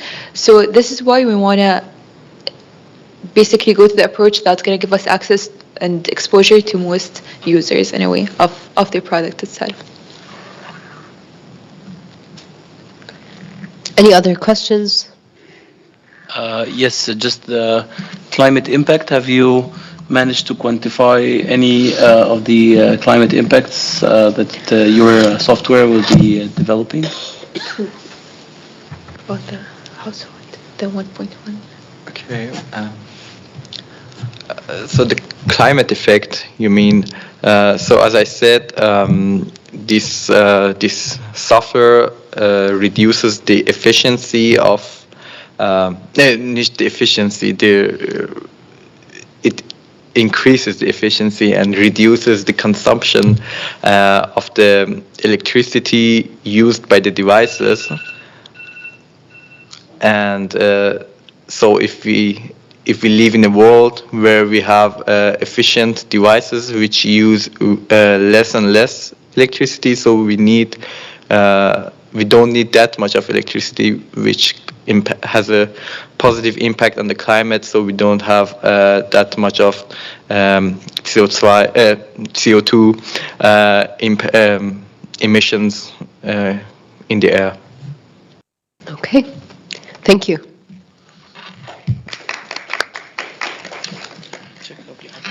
Do we have any other groups? Do you want to present? Let's go.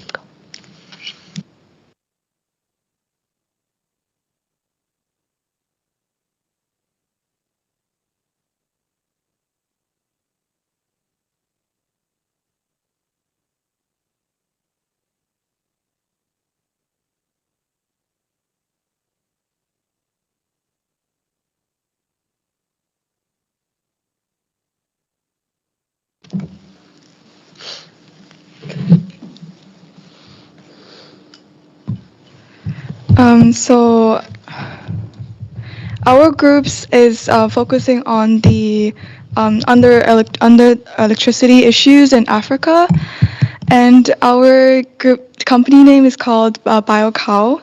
So basically, it was estimated that every year the agriculture sector for Africa is about 15%. So we decided to focus on agriculture as the main electricity sources that we can gain from renewable energy production. And our research has shown that the cow manure is a really great production for the long-term electricities for about the 500 and around 500 more households in Africa that need the electricities. It's also a really great sector that brings about the sector gap between farmers and the secondary industry and tertiary industry. And it's since Africa has a average hotter climate, the agriculture would be a very great implementation part to put in the sustainable land management and restoration at the same time.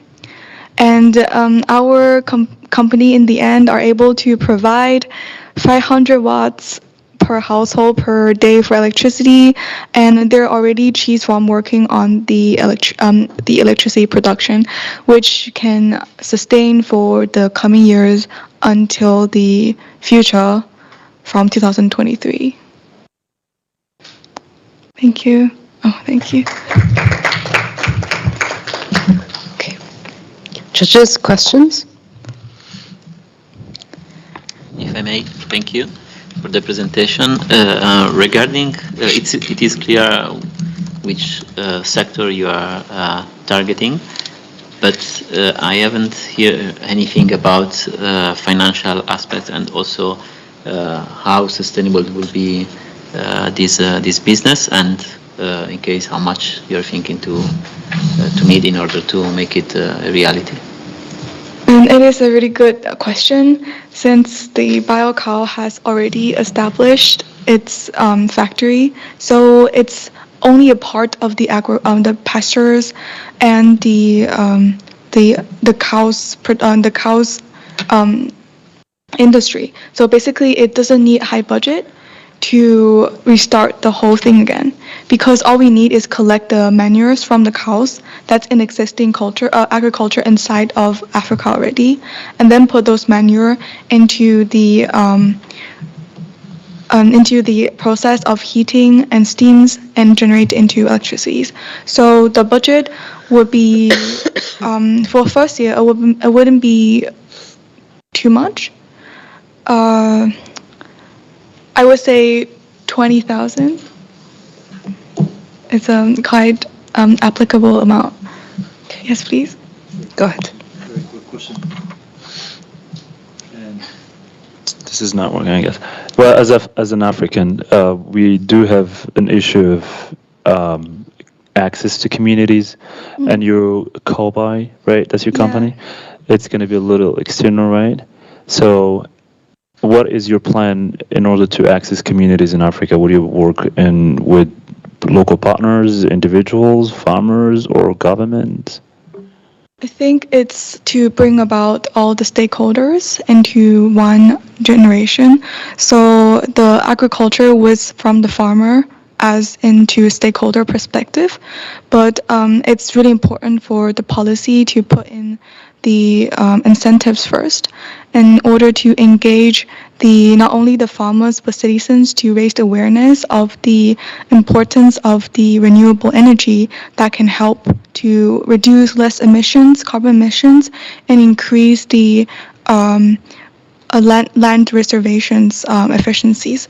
So I would say in order to bring about the attention or the goal of the whole progress is to raise awareness for the public in the first place, and then which have to be on top to bottom policy implementation. Thank you. Thank you so much. Thank you. I think that's it. We'll be calculating scores, but as the judges compile scores together, allow me to invite on the stage Yara Jitan from the Arab Youth Center and Zagi from G20.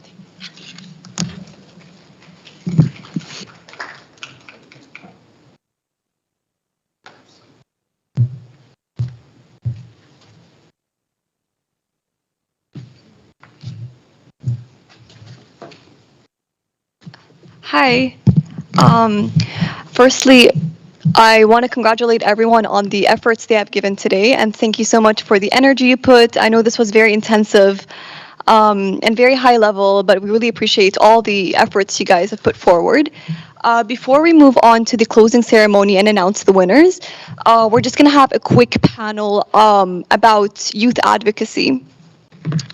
So youth advocacy and entrepreneurship are actually very closely linked. If you want to have or champion your own climate solutions and you want to have your own organization, having a set of skills with youth advocacy and having the resources through youth advocacy would really be helpful to get you going in that direction. So with me here, I'd like to introduce Zaji. Remind me of your last name. Berian. So Zaji Berian. Thank you. So Zaji Berian is from Indonesia, and he has his own organization called Community Society of Renewable Energy. Society of Renewable Energy. Yes. Thank you so much. And they actually have the organization was only founded in 2019. And they've endured coronavirus, and still the organization has been really, really successful and very influential in its reach. So Zaji will be giving us a bit more of a brief about that. With that in mind, I'm going to begin with my questions. So I guess my first question to you is, how can youth, through your experience, better participate in meaningful and effective engagement within the energy field? Yes, thank you so much, Yara. Hi everyone, my name is Zagi Berian from Indonesia. Founded the Society of Renewable Energy. So I will give my 2 cents regarding the youth engagement. I mean that the youth engagement is really, really meaningful if we can achieve the quantity and also the quality itself. So within the tangible outcomes that we can show to public or to other stakeholders, we can get the trust from the others, and we can scale up our like our movement. And then for me, there are several journey to create some meaningful engagement. The first one is we have to think what kind of our potential. We have to identify our team, our expertise, and so on.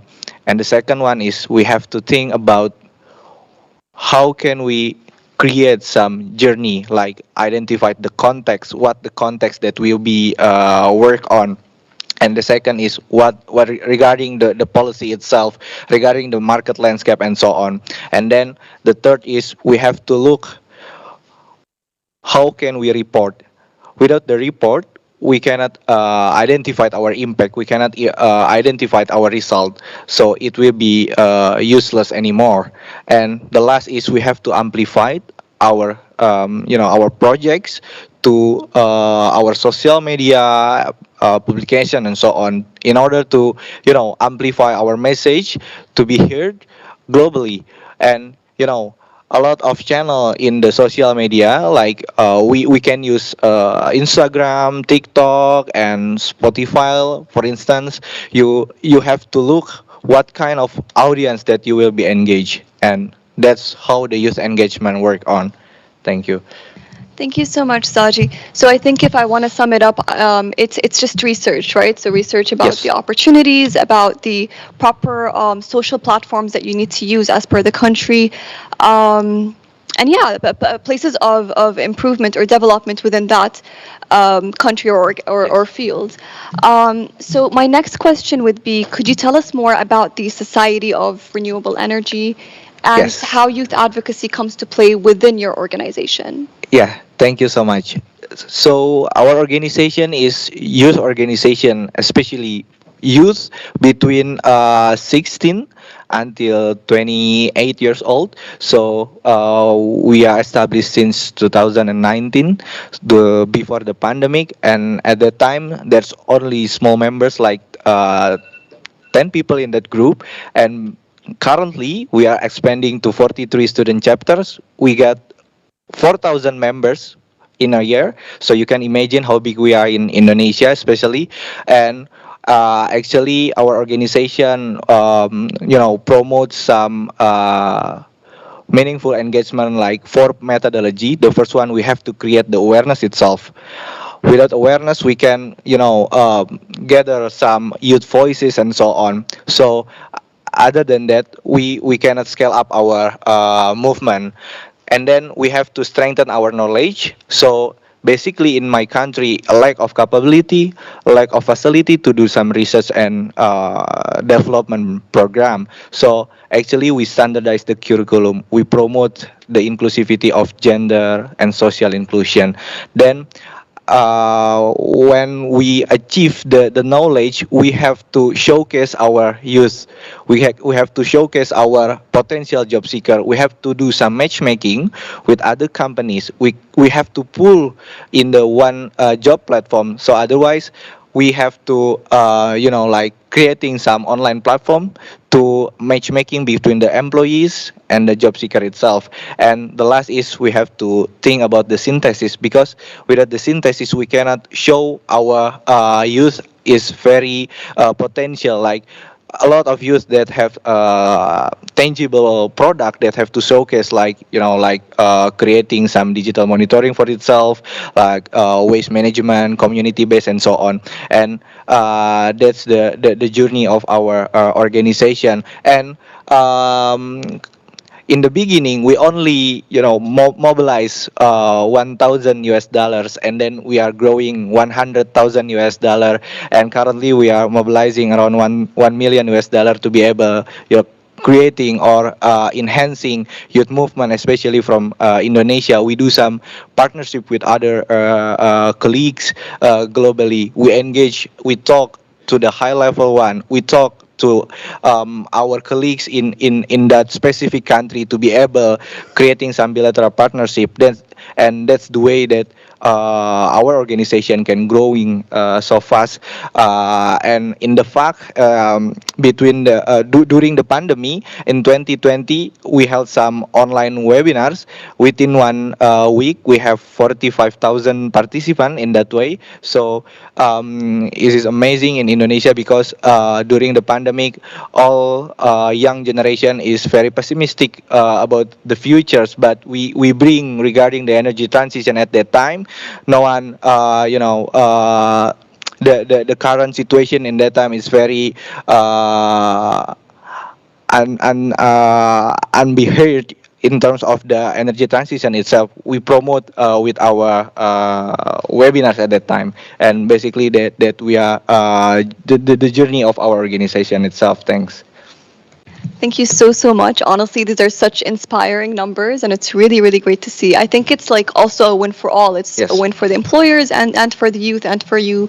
And I feel like you were truly like pioneers within the energy field. So I do want to ask you, for people who want to Yeah. start their own organizations Yeah. here, what success factors would you advise them to take on? Yeah, for me, we have to know that we are only young generation at that time, so we have to choose what kind of sectors that we want to engage, either the advocacy or the tangible product at that time. Like we, as our organization, we divide it into three pillars. The first one is advocacy or capacity building. We can creating some businesses during the capacity building, like creating some workshop and so on. And the one is the others is rural electrification, because in the rural electrification we can solve within the rural livelihood, and we can enhance the economic activities in rural area. And the hardest is the access to that location itself. Otherwise, that can be solved by the youth. And then the third is we have to specific partnership with, or with the technology provider or some venture builder to be able growing our organization or our business model at that time. So basically, knowing our potential, it will be a good capital for us to speed up our initiative and widen our impact. That's the key. Thank you so much, Zaji. So I think throughout our discussion, what I've Yeah. come to understand is like research is the most important Yes. factor, and I think you have a very thorough model into going about that, and just checking the landscape and the areas of opportunity. And if anyone wants to like know more about Zaji or his organization or how he went about with the organization, feel free to approach him after this session. But just as a closing word, I do want to say that if we can have the presentation up. Oh, it is up. Perfect. So basically, we have a toolkit on youth advocacy that we are launching today. It's a very thorough toolkit that takes you step by step on how to become a youth advocate, how to capitalize on your resources and network and so on and so forth. So if you want, you can scan the QR code or you could just visit the climate.arabyouthcenter.org and you'll find the toolkit over there. And thank you so much for your time. I think we'll be moving on to the closing ceremony. Thank you. Thank you, Zaji. Yes, you're welcome. Thank you so much.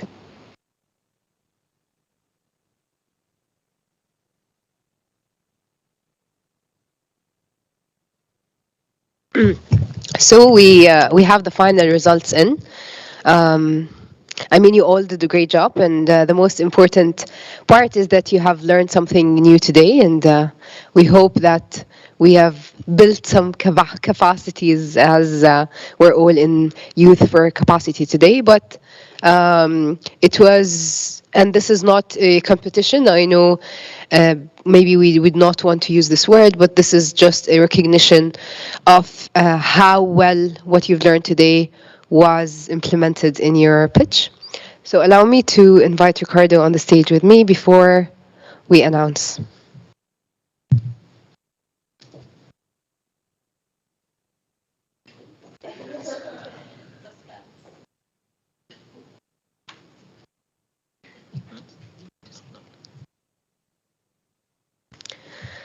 So I'm going to be very honest. The grades were very close to each other, but we did have one group that has achieved the highest number of scores. Just to repeat, the criteria had to do a lot with how well you used the climate impact hypothesis that Abdurrahman asked, and then how compelling your pitch was from a soft skill perspective. And the team that got the highest score is Tom Thies and Patrick Lavery.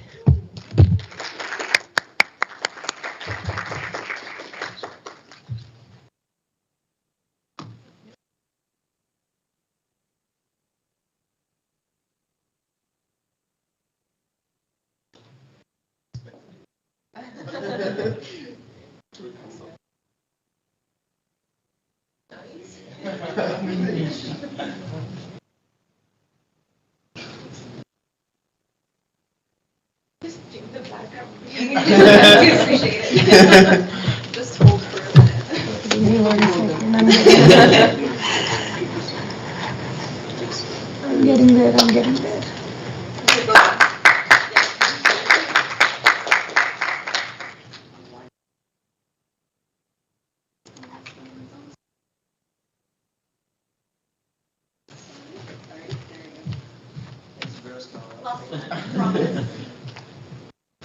And if I may ask everyone for a picture.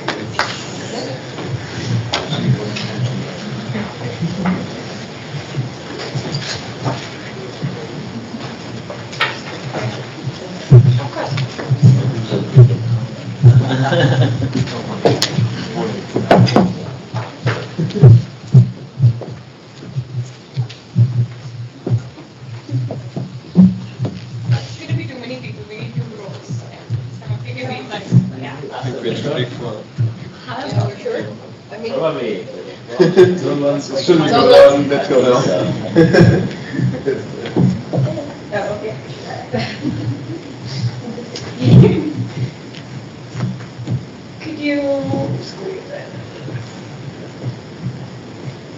I guess not. But you're not joining?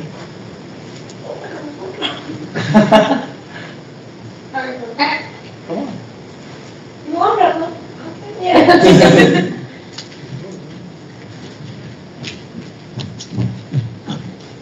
Go up then.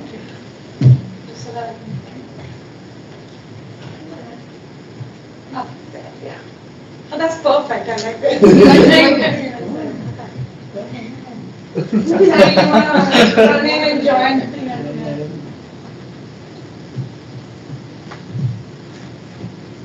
Big smile, everyone. Big smile. Genuine smile. That's right. Okay. Thanks. That's okay. Oh, yeah.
unbedingt einfach draufdrücken, dann ist das an.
And discussion.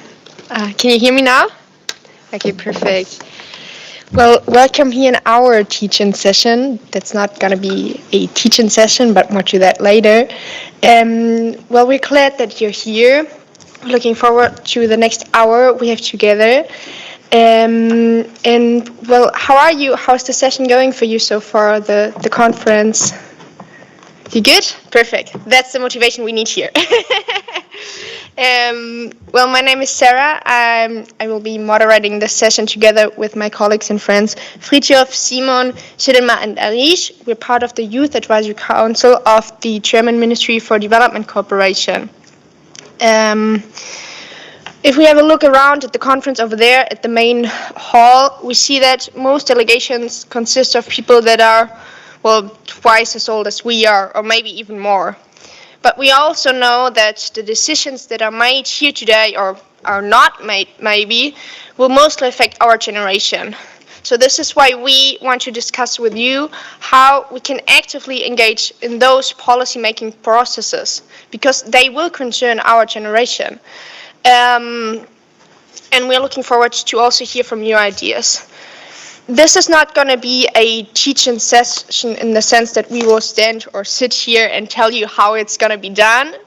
It is mostly going to be a room to get to know each other, to hear from your experiences, to hear from your best practices, to tell you our stories, our experiences we had with the ministries, and then hopefully we can find out some strategies on how to be able to make climate policies more just for young people.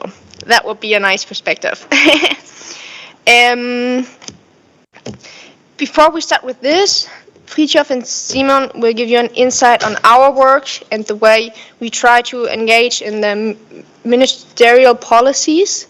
And afterwards, we will come together in small groups. So it's good that you're already sitting on 4 tables and not, well, maybe the 2 of you will later join one of those tables. And then we will get the chance to discuss maybe the groups or the initiatives you form part of, and see what are the common weaknesses and strengths we are facing. And then we can bring this discussion to the plenary and then maybe find out some strategies.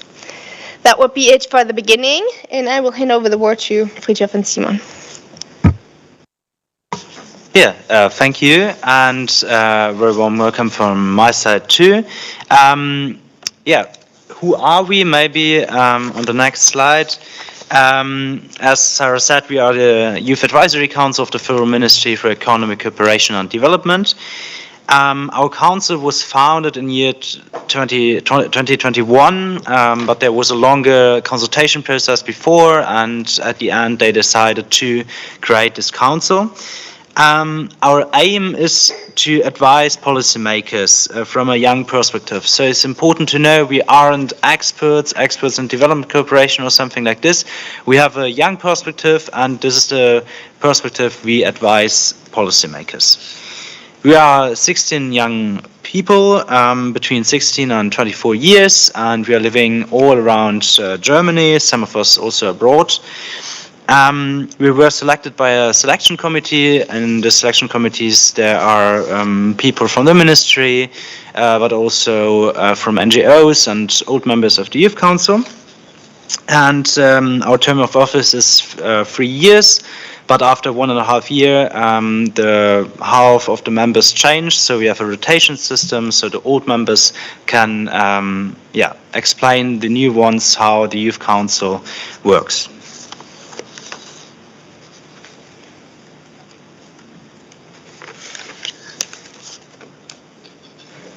Hello?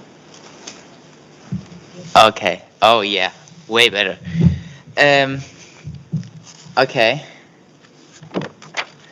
So the BMZ, the Development Ministry, is decades old and never had a Youth Advisory Council. So the question is asked why it needs one now. Well, there are 2 main issues with development cooperation right now regarding the youth. On the one hand, the population, the average age in the population in developing countries is in general younger than the average age in developed countries. So are the politicians. And often it leads to complications when people work together that have a big age gap, a big difference in their age. So the idea, and the second problem is that, the second issue is that development politics are always thought on the long term, over sometimes even multiple decades. And that time where the decisions are made for lays far back in the future, and that is going to be the future where people that are young nowadays are going to be grown up, so it affects their world. As a result of that, and also because the United Nations found out or had the Charter for Children's Rights, which says that all children have the right to participate in all things that affects them, and development cooperation is one of these things. So as a reaction of those situations, the BMC decided to found this youth council with the hope to make development politics better.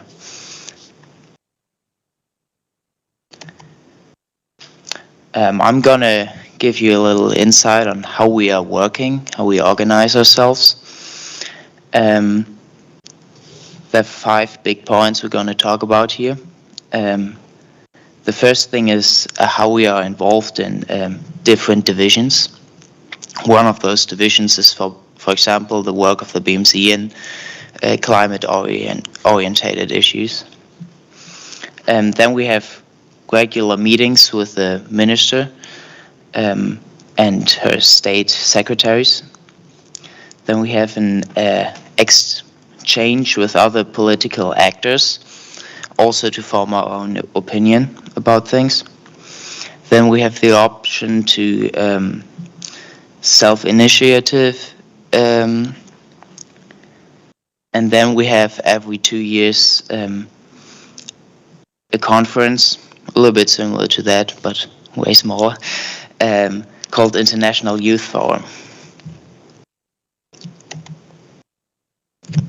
Okay, to get involved in different areas in development cooperation, we founded different working groups. Those are the ones. We have one working group about the African continent, then about the thematic of education, the Agenda 2030, then feminist development politics, human rights, and finally climate. And we all are in the climate working group.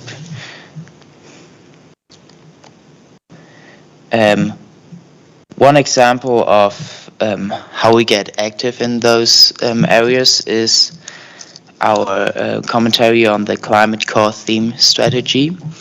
There was a strategy made by the ministry to plan their involvement in climate politics.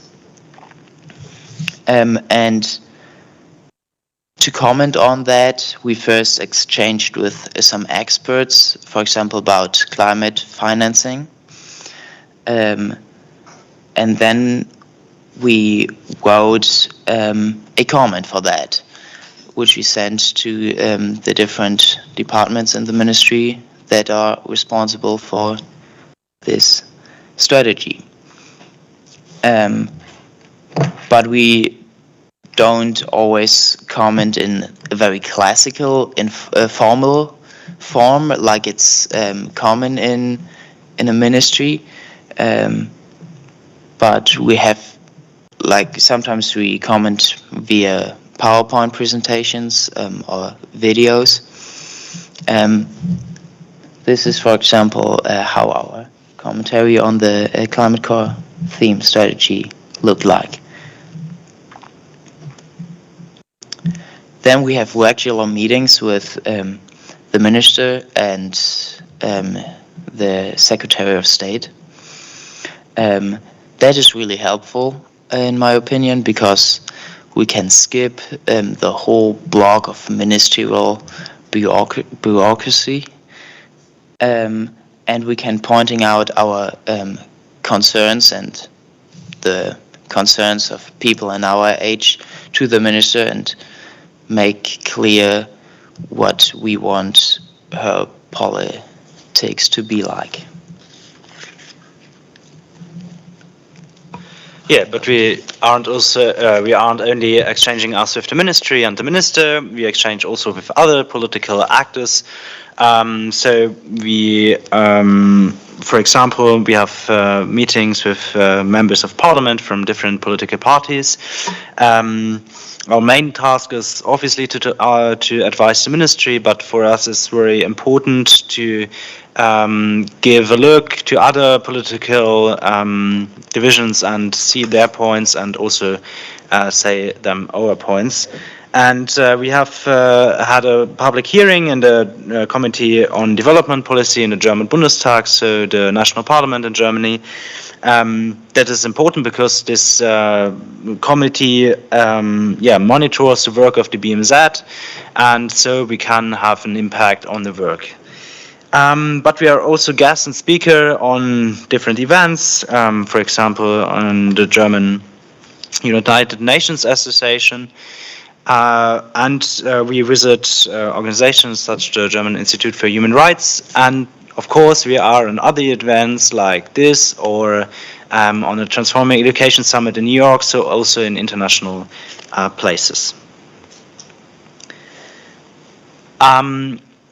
Another thing we can do in our work is to be self-initiative, and we want to give you an example. For example, there was a thing, they said Germany has a gas deal with Senegal, and this gas deal would be an exploitation of the gas fields in Senegal and was a danger for the community, community on the ground, the fishes, and also for the environment. And because of this, we wrote an email to the minister and said, we don't agree with these plans. What do you say to this? And then the minister gave us an exchange, a video call with the state secretary, and we exchanged about his plans. And that is very important that we can be self-initiative when we want to say something to a subject. And in this course, it's important also for us to let the people on the ground have a voice and have a saying. So in this case, we had a video statement from a Senegalese Fridays for Future activist. So we are transporting maybe opinions, but we aren't the voice or something of countries in the global south. As Fritjof said, we have an international youth forum, so every 3 years. The last and first international youth forum was last November in Berlin. We exchanged 1 week with young people from partner countries of the German Development Cooperation. And this forum is to learn from and exchange with young people from the global south. And at the end, we formulated recommendations on the German Development Cooperation and gave them to the minister. Our goal is to build a long-term consulting network with these young people, which we regulate and change information, and that we can include in our advisory processes. Yeah, and now I hand over to Sarah. Well, thank you very much for these insights. Are there any questions so far? That was a lot of information. But okay, then I'm curious to get to know what are the initiatives or groups you're here with. Maybe we can do a quick overview. Hands up, who is here with their government or a governmental program? Okay, there are 3 hands. And who is here with an NGO? Okay, is anyone here who founded their own group, their own advocacy group, their own initiative? Ah, interesting. And the others that did not raise their hands? Ah, okay, interesting. Okay, perfect. Well, now we will have the time to discuss your initiatives or groups a bit more. We will do that with a method called age assessment. It looks like that. On the one side, you can fill out the strengths and successes of your groups or initiatives. And on the other side, maybe the challenges or weaknesses you face. And here in the middle, bright ideas. That might be, for example, for us, strength and success factors are that we bring in different perspectives, because we are a group that consists of people of different ages, different backgrounds, with different connections. And on the other side, we have to face ministerial structures that don't always combine with the structures of young people that maybe go to school, go to university, are working, do the stuff on their free time. And then maybe a strategy to combine such things would be that, well, we can make use of the good connection we have, for example, with the minister, to overcome those bureaucratic structures in the ministry. The idea is that once you go into the breakout groups or in the groups, that you take your time first to present yourself to the others in order to get to know each other, and then take maybe 2 or 3 minutes to think about what is it my group or initiative is good at and where are the problems, and then discuss that in your group and find out where are common problems, but also where are common points of strength, and then maybe think of how could we combine those things. Those who are participating online can unfortunately not participate actively, but they can send in questions if there are any questions or remarks, and then we will read them out. Are there any questions on the ongoing of that part? No? Then you can maybe sit on those 4 tables, and then we will split up and moderate the discussions in our groups, and you will have some 15-20 minutes for that. Perfect.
Yeah. I would kindly ask you to finish your conversations and ask one of each group to come to meet you to the front so that we can hear about the discussions you had in your groups. I'm sorry to interrupt your discussion. Okay. You can. Okay. Thank you. Do we have a member of that group over there to come to the front as well? Do you want to come to the front? Yeah, perfect. You can come over here as well. And I think Shirima is going to come over here, right?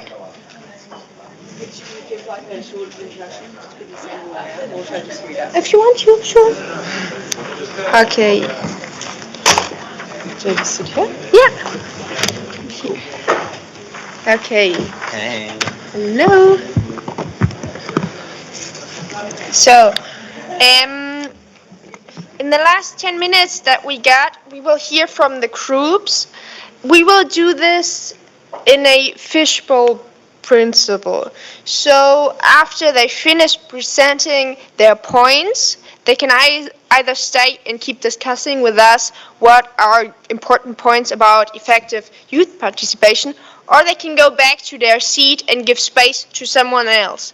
So if you think you have I'm sure you have important things to say, but if you want to share them, you can just come in front and have the discussion with us. Okay, perfect. Do you want to start? Yes, thank you. My name is Leah. I'm a youth rep at the conference for a youth NGO called Change for Planet, but also the co-lead of an initiative called Youth4Ecocide Law. So if anyone's interested in that, do talk to me afterwards. But I have a wonderful opportunity to just present some of the discussions that we had at the table over there. I'm going to start with some of the strength and success factors, then quickly go to challenges, and then that leads us to sort of some ideas that we had. So starting with the strength and success factors, I think we can all agree that there's a lot of growing opportunities for youth spaces.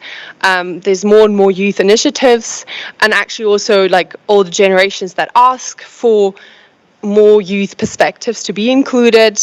There's this two-way learning process of intergenerational like education from both sides, and an opportunity to sort of overcome some of the systemic structural problems that we have, because there's new ideas on how we can create systemic change that goes beyond the status quo.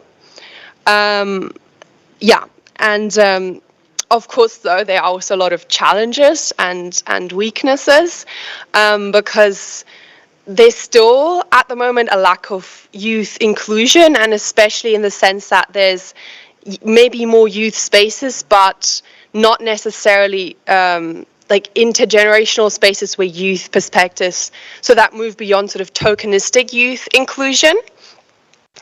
And then there's also sort of very much ingrained ways of doing things. And a big challenge, of course, is that it's all of that is done in sort of free time. So it's all voluntary. There's a lack of funding and funding support for youth. And also limited sort of an effective youth participation. So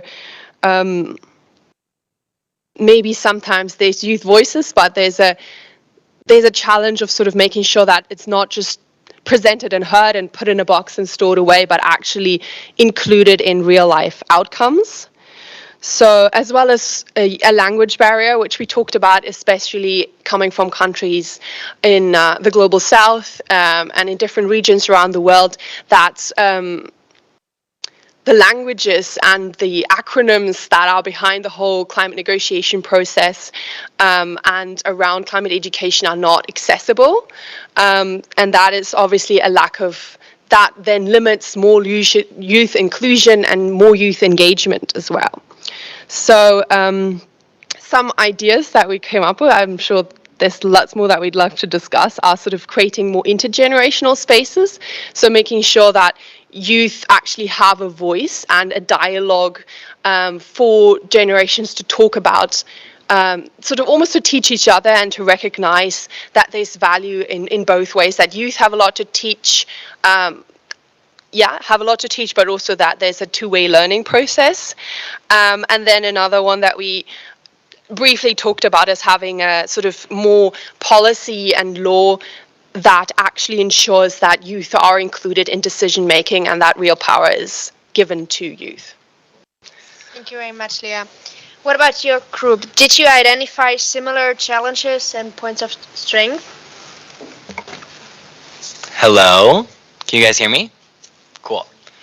Yeah, definitely. I think a lot of what you shared is very similar to kind of what our group was able to identify, especially when it comes to the meaningful youth engagement aspect. Sometimes it stops at inclusion, where groups will be made for the sake of saying that they can advise on something, and then they're not given anything to advise on.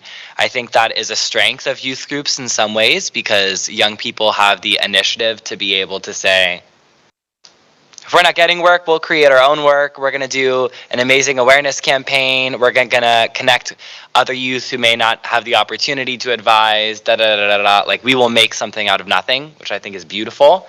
But at the same time, it can be tokenistic. It's not funded. It's all volunteer. And being able to understand what are the ways in which meaningful youth engagement can be mirrored can be difficult to understand by example as well. And there is a lot of discrimination based on youth competency and being able to engage effectively. However, there are good examples. That's in one of our strengths and success factors. There are examples internationally of what meaningful youth engagement looks like.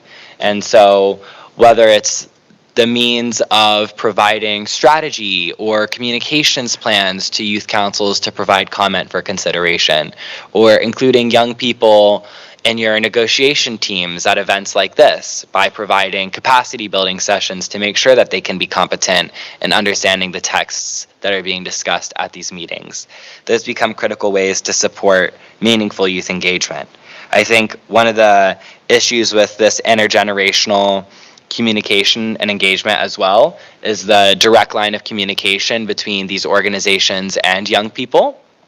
One thing that we acknowledged was even in strategies that are meant to connect projects with young people potentially in other continents, the means of going through other corporations and governments can be a barrier to actually connecting with the youth-led groups that are on the ground themselves directly. So instead of going through process X to get to Y to get to Z, you can try and figure out a way to get to group Z or Gen Z, directly. Yeah, I hope my group likes that. Shout out to the front middle table. Well, thank you. That were a lot of bright ideas. Do you want to share your aspects as well? Yes, so similar to what you all both said, even our group discussed a few ideas, very similar to what you all said. So a few strengths and success factors we thought with our own organizations is like many individuals are very interested, many youth across the world. Now, for example, my organization, we had put an application out for a group for volunteers to come and join us, have a global team, and within I think of a week we had around 25 volunteering. So something which is very successful is that youth are ever ready to come and create a change. So that is something. And then there's a diverse group too. So you would get from all continents of the world, from Africa, from Asia Pacific, from North America, Latin America. You would have a diverse option of people. And then they would bring together their ideas and inputs. It wouldn't be just an awkward scenario of people just coming in and just staring at the screen. They would actually put in their ideas and their inputs to how they could change it in their homeland. Something else one of our group members also discussed is that NGOs and civil societies are also being included. They're giving making discussions, and they're giving points, which is very helpful and which is a great strength to organizations, because at the end of the day, those are what you need. Like, to even if you have a framework in plan to get you going, is you need the civil society and NGOs with you. And another group member said that they had amazing volunteers, like what I said before, and that when they do a good background check, they actually can get the best people, because everybody goes through a sort of a screening. So that is also a great strength, that there are volunteers ever ready to actually come and contribute to the factors.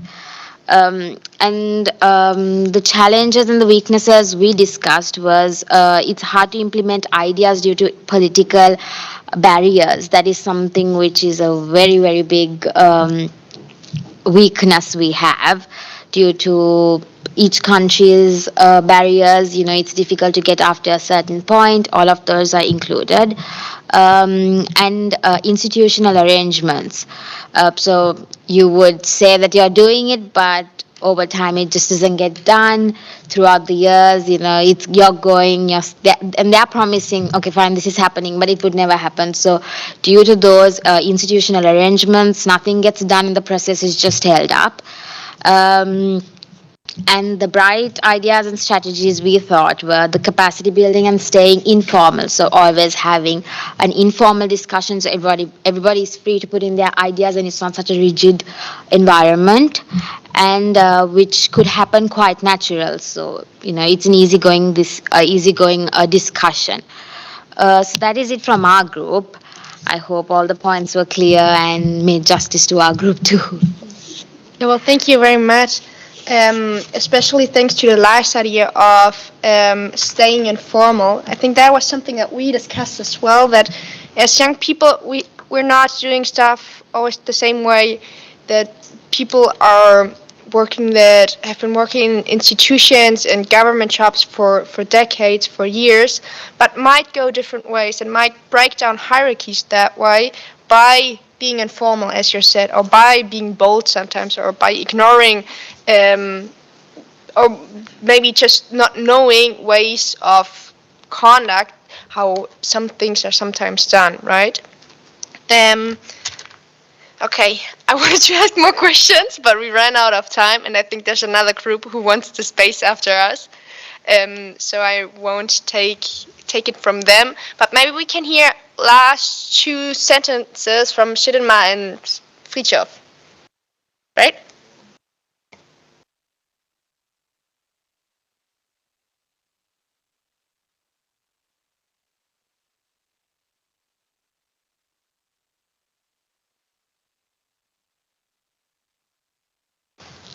Yeah.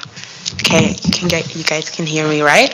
Okay, so thank you very much for participating. It was really interesting to listen to different perspectives, and I'm really happy to see that there are many people who, young people who engage themselves into climate politics and who are here to represent themselves, and keep going on, don't give up, and that's it from my perspective.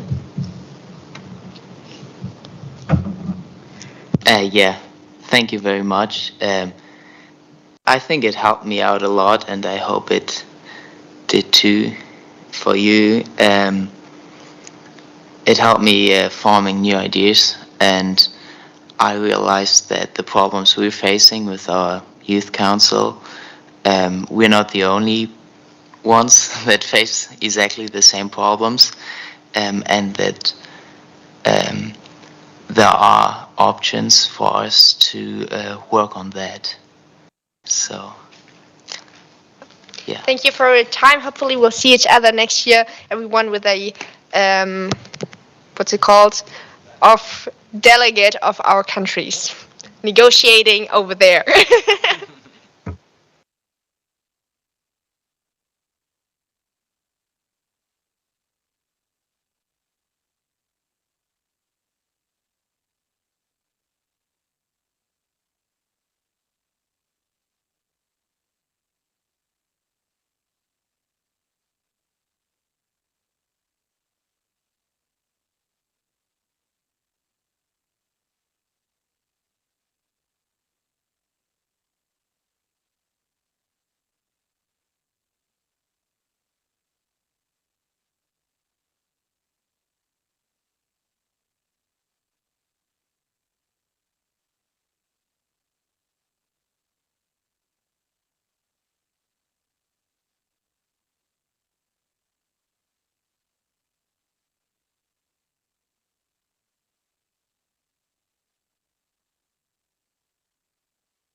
And that's me.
Hello, everybody. Please take your seats. We would like to start our keynote.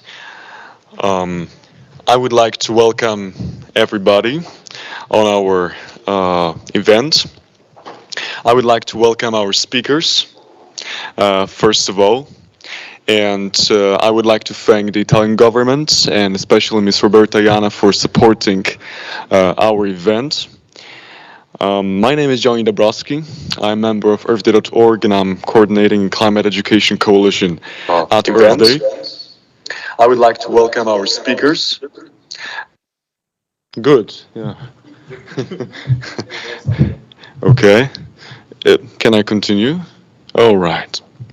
So, to make a long story short and to start quickly, this session is to share skills, to share opportunities for this year from many important stakeholders, from climate champions, from people who have experience in climate business and climate diplomacy and climate advocacy. Personally, I'm very happy to see so many of us as youth delegates on a conference like Bonn. I think that because of our totally fresh mindset, the way negotiations go and the way UN process goes in the future, I hope it will be faster and more effective. And I hope that this event could be one of the thousands of bricks that will go into lead up to this breakthrough. And I wish you enjoy our event. I would like each one of the speakers before their keynotes to introduce themselves because they will do that best. And as the first speaker, I would like to invite the President of Climate Science, Michael Buckland, to present you how to effectively lead climate business and how to be a game changer. Michael, the podium is yours.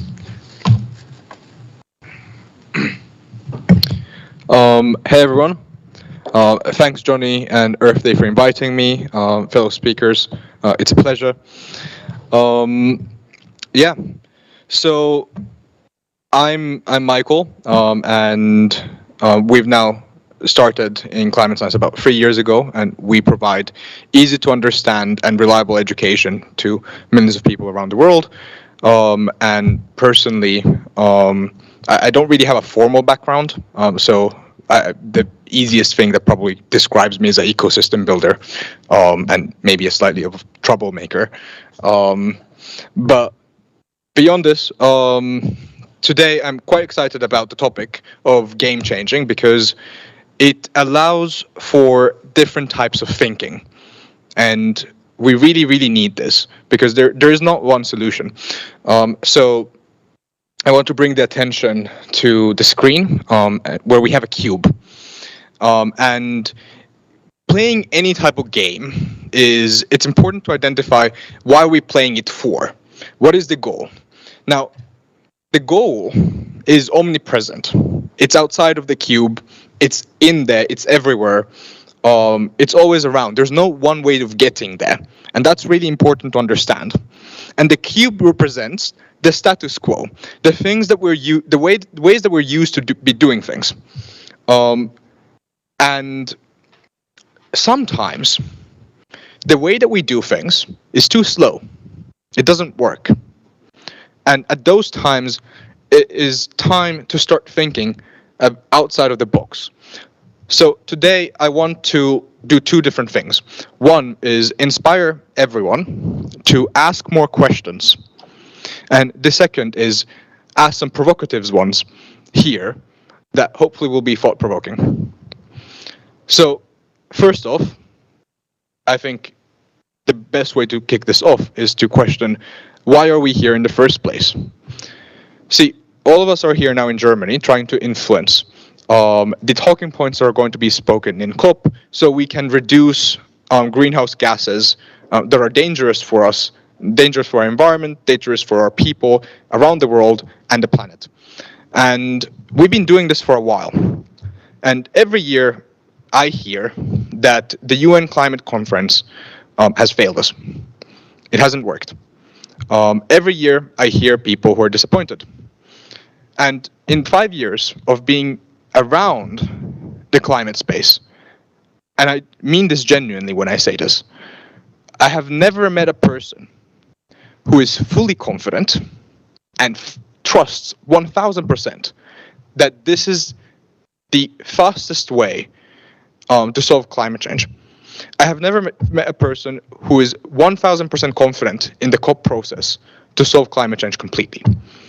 So to this I ask, why are we investing so much energy here? Should we be investing it in other places? Would there be other solutions outside of the box that could supplement or support the progress faster? See, one thing is important here. I'm not naive. I know that we need governance and better top-down solutions and thinking, more bold action. I mean, this is everything that everyone is saying. But for me, it feels like that everyone accepts the COP process to be the best one we have. And game changing is fundamentally about questioning the notion that things are the way they are because that's how it is. So, next slide. I want to take climate science, for example. So in summer 2019, it was the peak of climate action. The Amazon rainforests were on fire, and then after that, Australia was on fire.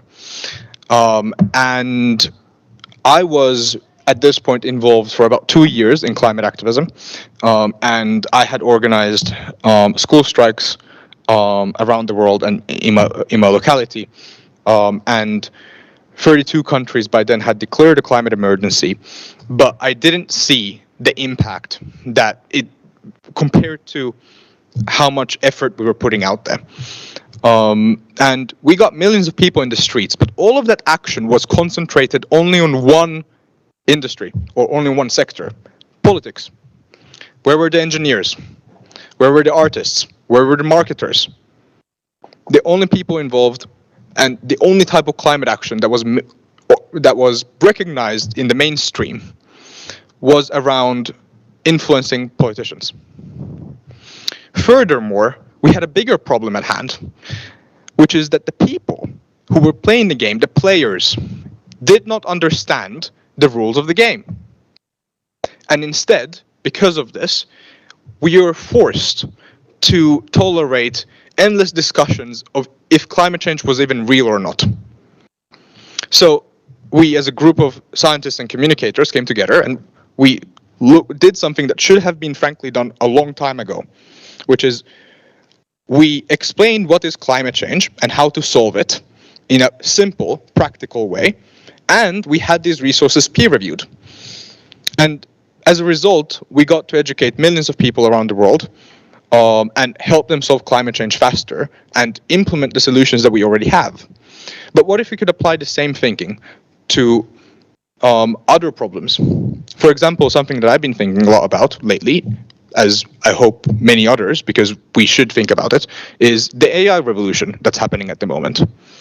What happens when agricultural systems, which should be a good thing because we will be able to feed the world, what happens when the agricultural systems become more effective? What happens with all those farmers who are going to be left without a job? Would it be possible to convert them into local wildlife restoration rangers? What about, here's a story from one of our team members back in Australia. He's been in the electricity industry for 10 years. And he says that there are solutions that they can implement already in Brisbane. But the only thing that's holding them behind is policy. What if we could get citizens locally in that district to advocate specifically for the solutions that are being held back and make those demands more concrete? See, next slide. When the game is rigged, or when the game is too slow, we're left with 3 options.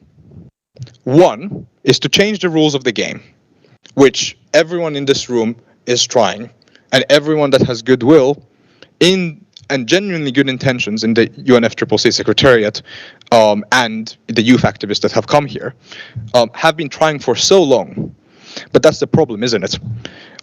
It's taking too much time. The second option, which is to revolutionize the game or stop playing it. Or the third one, which is to invent a better one. And we need a lot more of the third type of thinking. We need a lot more of the creative type of solutions. Now, to finish, next slide. In the end of the day, what climate science is about, and what game changing is about as well, it's about being a part of the solution. And I want to leave everyone with a inspiring thought or thought-provoking thought from one of the people that has a personal impact on me, Rutger Bergman, with his World Bank interventions. And it is that if we believe humans to be evil and selfish, and we believe that we don't have control over the future and that the future is going to be worse than the present, we're doomed to be the creators of our bad, self-fulfilling prophecy. See, the only way to make the world a better place is to take its possibility seriously. Thanks, everyone. I hope you're left with, and I hope you take from this, the value of asking questions. Don't ever stop asking questions, especially in the places where they are uncomfortable. Dream big and go after it. Thank you.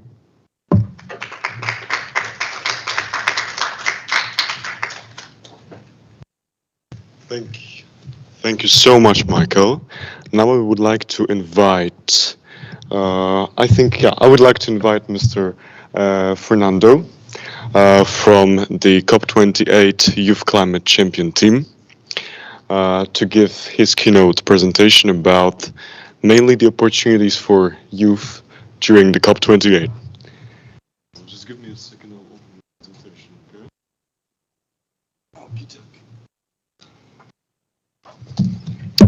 Hello, everyone. While Johnny, you opened the presentation, just show of hands, how many of you have attended a COP before? How many of you have been to COP before? All right. How many of you have been to an SP before? Okay, so we have some newbies in the room. Yeah, so it's pretty important for us to know this data.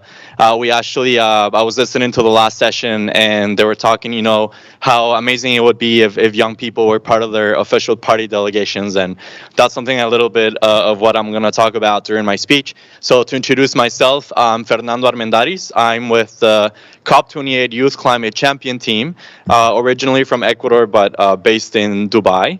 Basically, I'm here to tell you a little bit about what we're trying to do related to youth engagement. I don't need to tell you, we know that that young people and children are going to be most affected by climate change in an erratic climate in the future.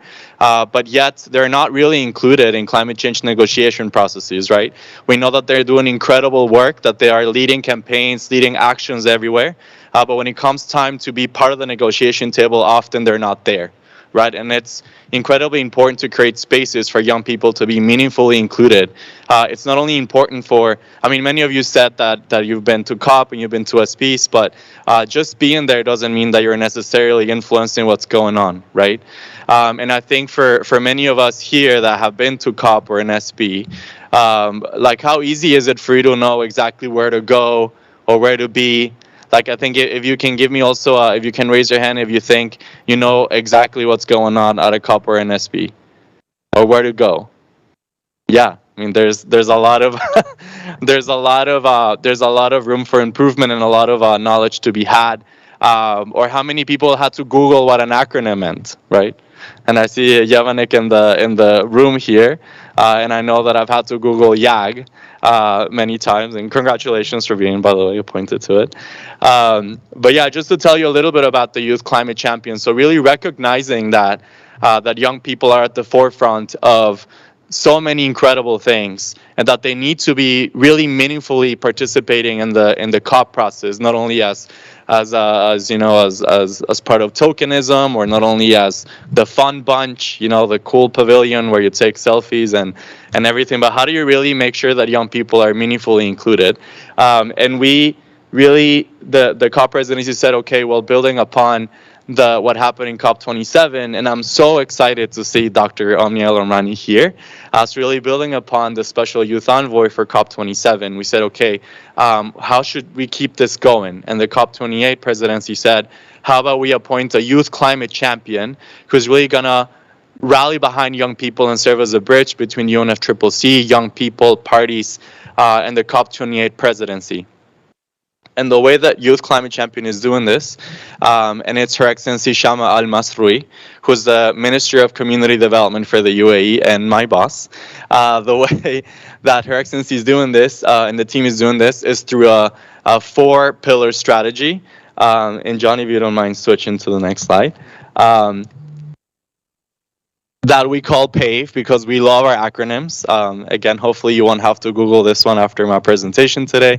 But it's PAVE and it stands for the Peace for Participation. As I mentioned, we need to make sure that young people are attending these important conferences. But again, it doesn't only mean getting there, but being in the right spaces. And after talking to a lot of young people throughout the year, we know that participation even starts from where am I going to stay? Am I going to be able to afford a hotel? Am I going to be able to get a visa? So even these things matter. Like, it's not only looking like, okay, young people are making it to a COP, but really, how do you make sure you address all of these concerns? Then we have the A for action. So as I mentioned, we know that young people are doing incredible work around the world, right? We're often inspired every day. You can find some piece of information, some news article about someone who's doing something really incredible. So we really think that we really must highlight the work that young people are doing to inspire other people to carry on climate action and to connect them to resources and people that can really amplify their work. The V for voice, again, we know that there's voices that don't necessarily make it to COP, right? I mean, there's so many people, and I'm going to tell you a little bit about a program that we launched that really was very revealing in terms of how many people are yearning to be heard.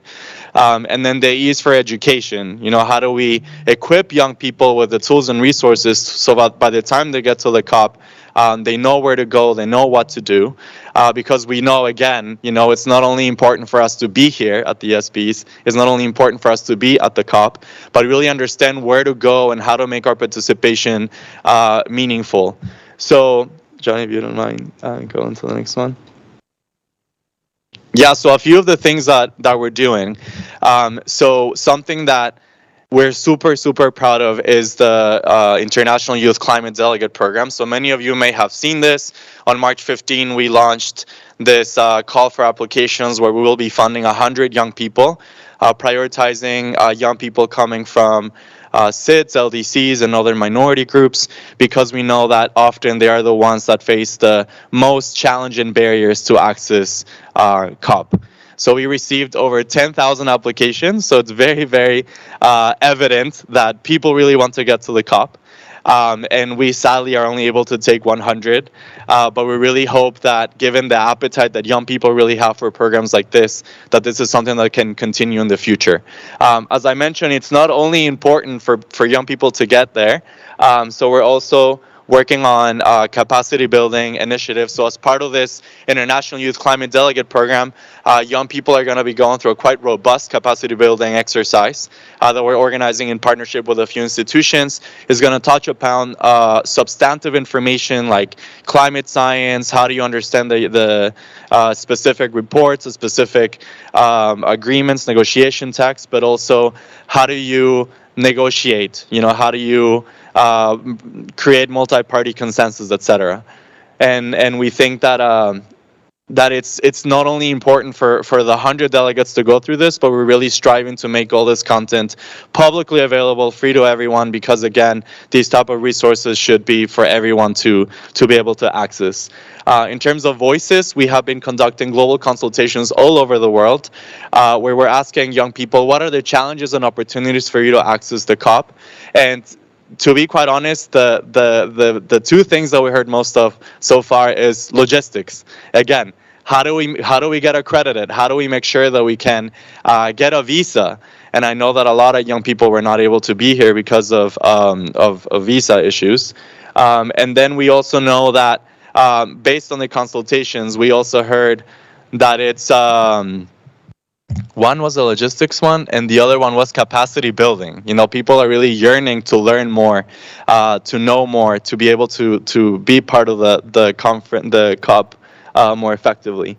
And finally, how do we spur action? So we are trying to connect youth to resources. We're really supportive of the LCOIs, the ARCOIs, and the COI, of course. So how do we leverage different partners to support young people that are doing incredible work?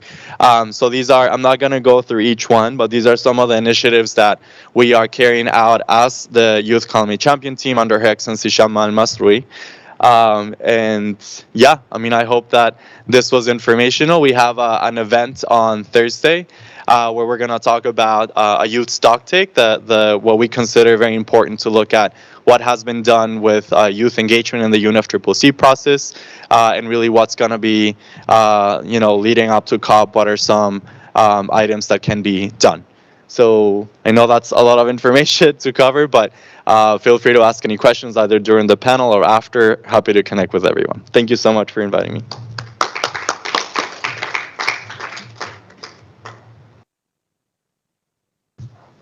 Thank you so much, Fernando. I have a question. Where can we access information about this around 25 opportunities which are on the slides? Is it somewhere on the COP28 website? Is it like accessible so that when we don't make a photo right now, we have it later? Yes, of course. Yeah, you can go to our website. You can also follow the different social media platforms, including @Sharma, who's the Youth Climate Champion, who's gonna be here. Yeah. Thank you so much. I would like to invite some help to help me get the video on the screen, so that I know it's 5 p.m. so we can wake some of you up with the promotional video from Earth Day on the cleanup campaign, because we're leading a global cleanup campaign. We've been cleaning around 100 beaches all around the world, so we want to show you how you can join our campaign if you're interested.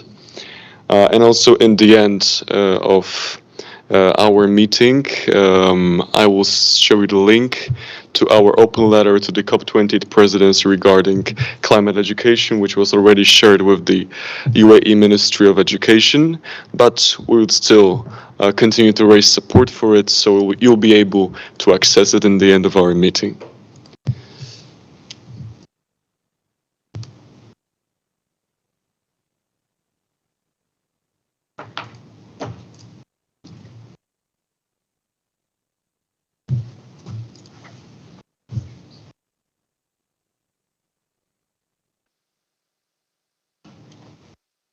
People are doing cleanup all around the world. It's about connecting the dots to make those volunteers who are doing the vital work in their community, to make them feel like they are a part of a global movement.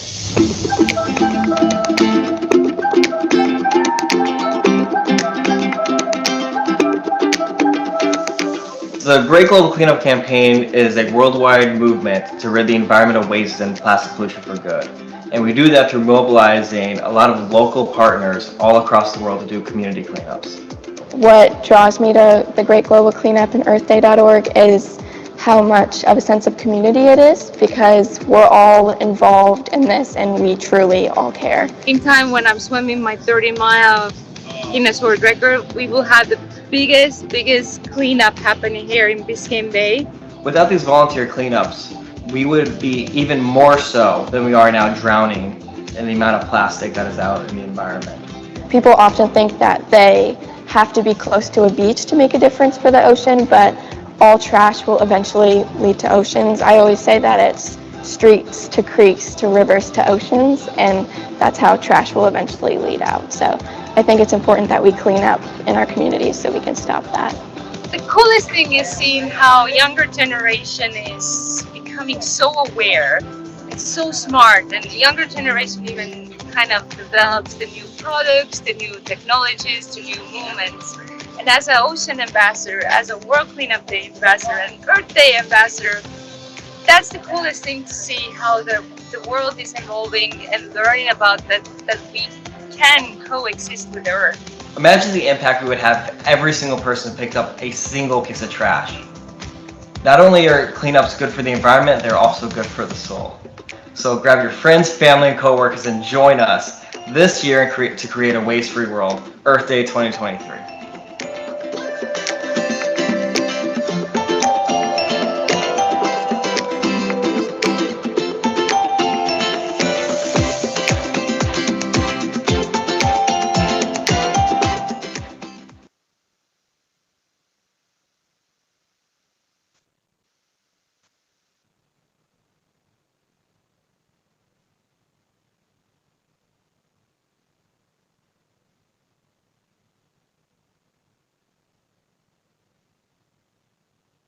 So, if you would like to have a cleanup at your place and get funding for it from earthy.org, then please approach me after the session. I will connect you with the cleanup director who you could see at our promotional video. And I would like to invite somebody you may know from the previous COP, the COP27 youth delegates, Omnia El Omrani, who will speak on the youth advocacy. Omnia, your presentation will be on the screen in a few moments. It's actually there already, Yes, so I give you the stage. Okay, can you hear me well? Yes. Yes, Okay, yes, thank you yes. so much for having me. And it's a great pleasure to be there. I wish I was with you in person, but I will be there next week. And it's also a pleasure to really share and reflect on my experience as the first youth envoy to a COP presidency after the amazing presentation that Fernando had with the youth climate champion of the COP 2018. This is very important in terms of, I know this is the last session around building the capacity of young people to meaningfully engage in the COP processes. And what I want to, first of all, share in terms of my experience is why is it important to have the voices of young people, not as add-ons, but as at the center of the climate negotiations and the processes at the highest level of decision making, which is happening right now during the SBs. So in the next slide, this year is very important because for the first time, the IPCC report, which is the Intergovernmental Panel on Climate Change, the report which is Article 6, that many of you have seen already in the agenda yesterday. And this report is very critical in terms of guiding the negotiators and the countries to implement and to shape their climate commitments and implementation pathways. This report, for the first time, acknowledged this year during its publishing in March that the decisions that our leaders are making right now, and the negotiators and the ministers and so on, is going to directly affect the current and the future generations in terms of the warmer world and temperature that we are going to experience more than any other generations have experienced before.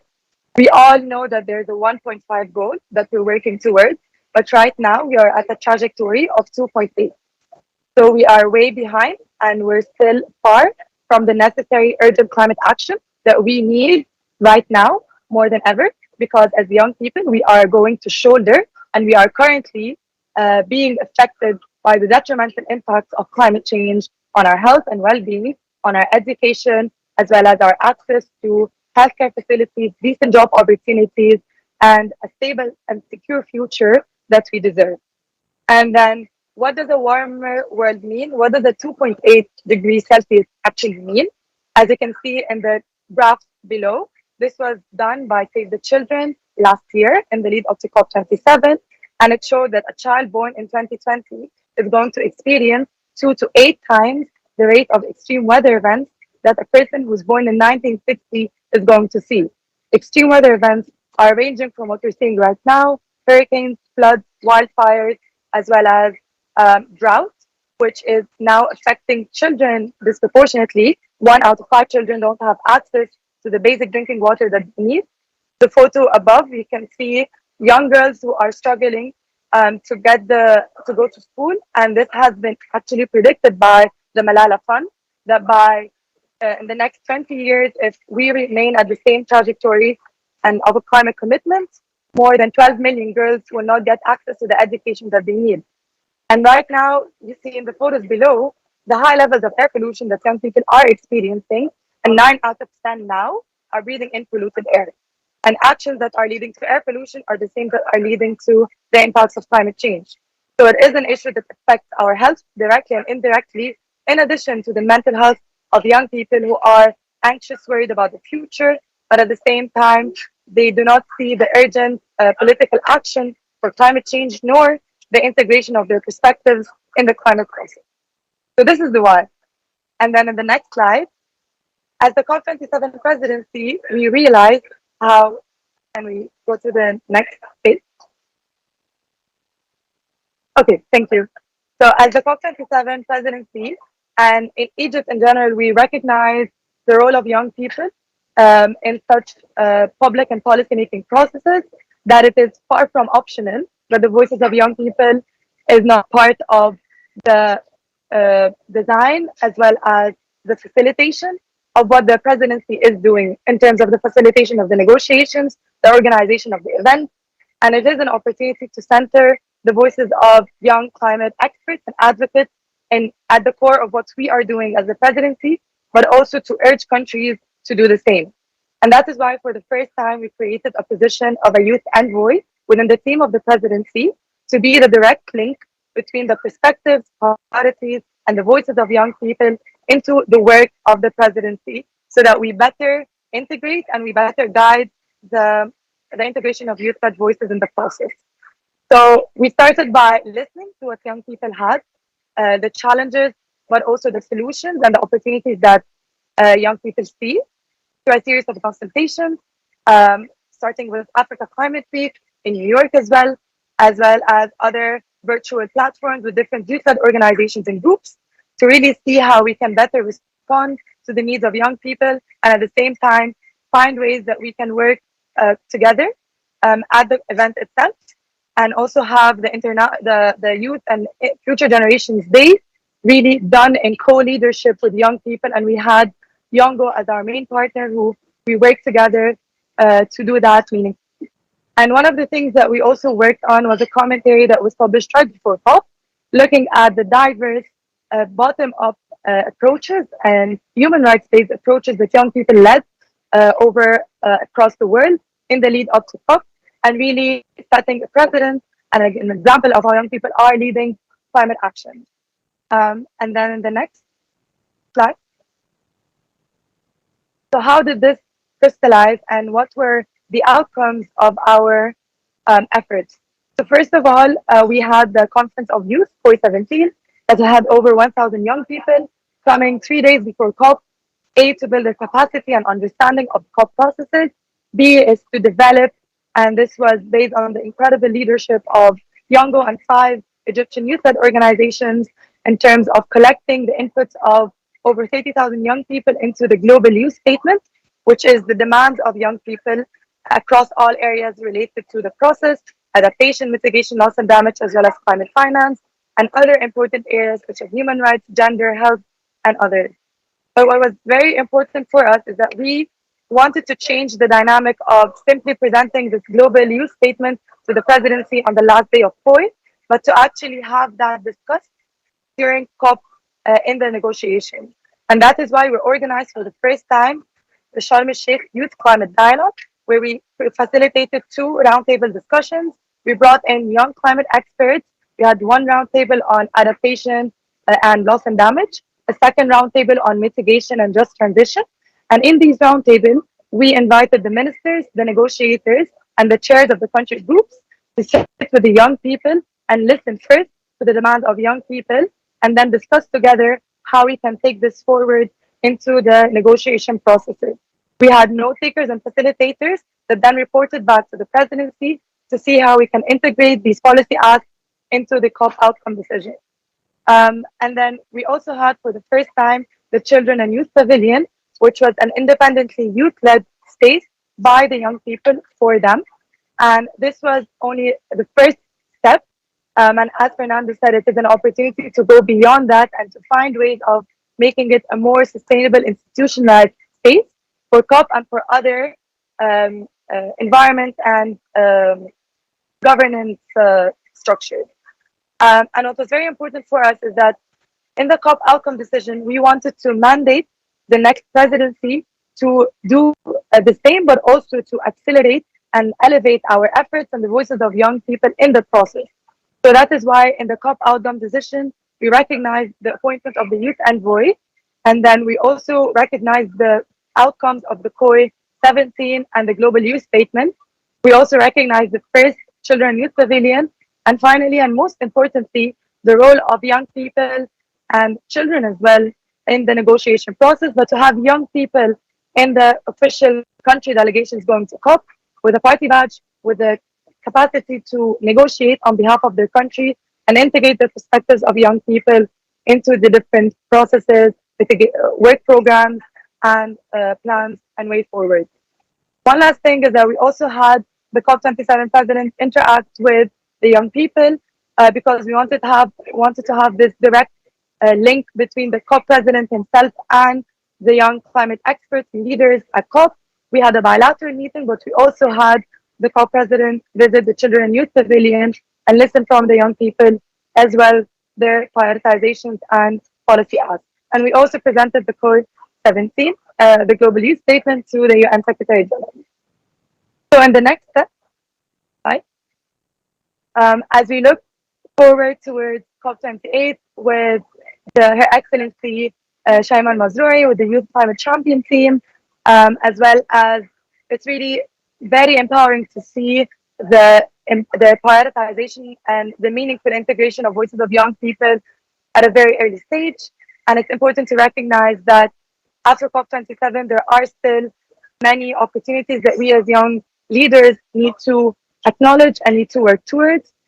We know that youth-led bottom-up approaches and policy asks remain to an extent siloed from top-down negotiations because still there's so much dialogue that needs to happen between the ministers, the negotiators, and the country and the chairs of the country groups in the negotiating rooms and the young leaders who are outside. And it's important to think of structures such as the Youth Envoy, the Youth Climate Champion, but also youth councils and other spaces so that young people are sustainably included and not as add-ons, but as natural stakeholders that are regularly consulted in terms of the evaluation, the implementation, and even the very design of the climate commitments and plans that are being developed. And it is important because, again, we are shouldering the impact of climate change. We are very much capable of accelerating effective, equitable, and just climate action. And we are also working at the front line with the most effective communities and groups. And we have the capability, the credibility to integrate their voices, their expertise, and their perspectives that are often missed in policy spaces. And as we take stock right now of the Paris Agreement for the first time, it is important that intergenerational equity is reflected in the outcome and across all the elements of the global stock take. And this recognition of the cost of climate action on us as the younger generation, as well as the co-benefit of climate action, would really play an integral role in driving the inclusivity, the transparency for countries, for member states to really deliver for and with young people. So thank you so much, and I look forward to any of your questions.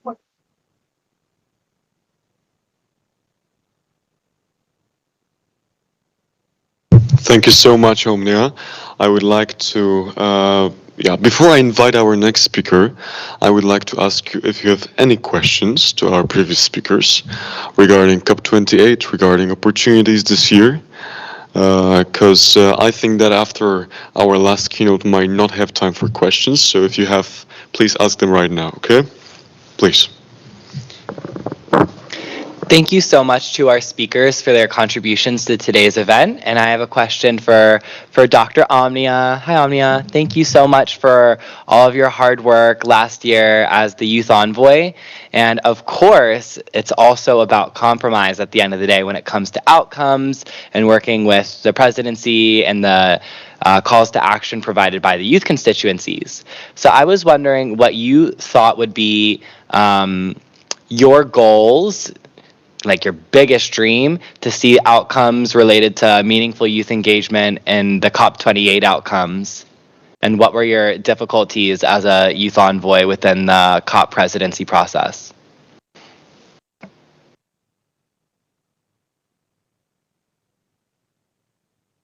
Perfect. Do I take the floor or are there any other questions? Yeah, if you could answer shortly. Okay, briefly. Yes. In terms of my there's an echo. In terms of my biggest dream, I think it's happening right now because now there's a youth climate champion, and it's important to find ways that this is an institutionalized role, and within any presidency, but also within any country delegation that is going to a climate event, whether it's COP, SDs, or any other key general assemblies that are related to climate change, there are young delegates that are negotiating on behalf of their countries, and at the same time, really seeing that meaningful follow up. So once young people are there, are part of the delegation, then seeing that transfer into the country level, because this is one of the challenges that I faced and I saw, is that how can countries at the national level uptake the policy asks and the work and the outcomes that we deliver at the end of a global event like COP, for example. So really building that narrative, building that importance of having young people not as tokens and not as a tick box, but as experts in their field, and providing and being equal partners to the discussions, but also to the implementation and evaluation, and really work with us in that together. So I hope this answers both questions, and very lovely to see you. And I had an amazing meeting with the UK delegation, so happy to see you here as well. Thank you so much, Omnia. And I would like to invite our last speaker, Ms. Veronica Ngundu Yakarasi, who is Head of Climate Finance at AECF and a climate diplomat.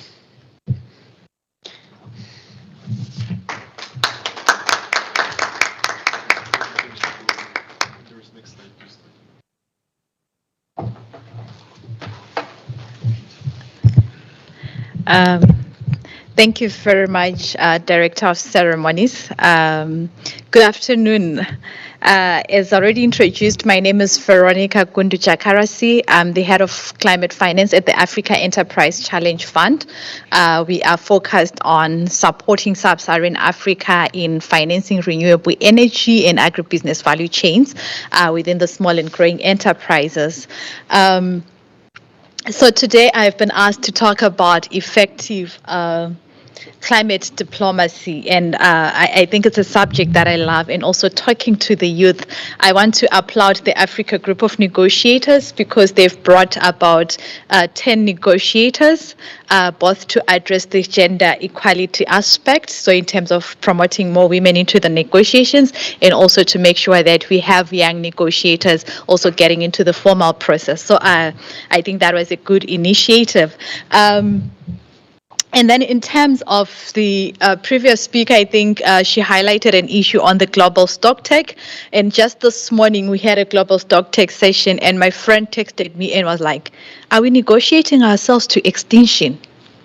And I'm like, it's because of the absence of ambition in the room. So I think as the youth, you have the homework to make sure that COP28 really brings a very ambitious outcome in the global stocktake that will call for more effort and support for implementation and climate action, both at the public level as well as the non-state actors. So have this next slide. So for you to be an effective climate negotiator and diplomat, what does it take? It takes you to demystify all that. People always think that climate is a lot of abbreviations and a lot of these big words. So if you don't understand basic elements of climate change, because in the health sector there is mitigation, but the way they use mitigation in the health sector is different from the way they use mitigation in the climate change space. So for you to be able to be an effective climate diplomat is to really understand what does it entail when you talk of climate change, both across the board in terms of the issues that are around climate financing, the issues that are around climate adaptation. What does loss and damage mean from a climate change perspective? So those are the real critical elements that when you are able to have knowledge, then you can effectively advocate for the things that you want are engaged in, including the issue of intergenerational equity. We are simply talking about equity, but where's the intergenerational aspect? So to me, that is a really go-getter, you know, and it's when you understand what it entails that you are able to advocate and really lobby for it.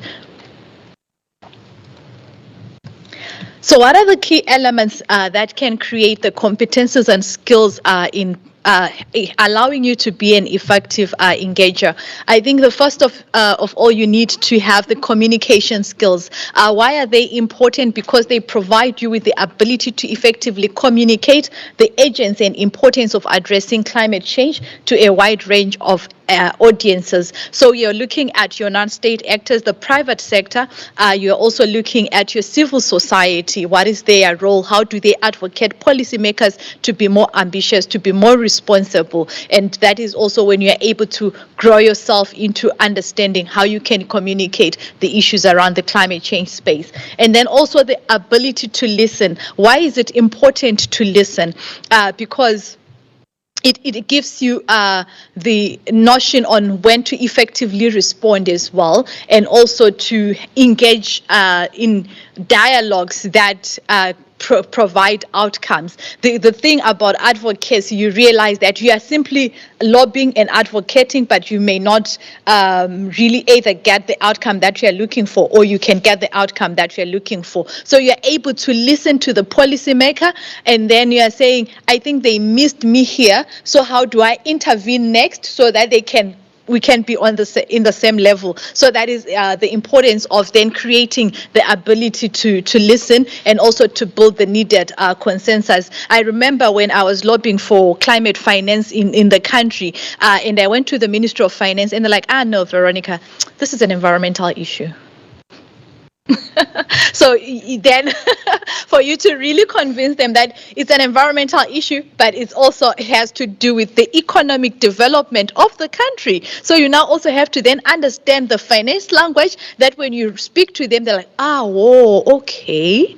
So then leadership skills, ability to inspire and motivate others, build coalitions and partnerships. And I think with the youth, especially in this room, like what you did last year, we saw a lot of partnerships and effective coalitions that you really developed. And I think the previous speaker has alluded to some of the successful outcomes as a result of that. So you really need to have the leadership skills for you to effectively engage and build yourself to be an effective climate diplomat.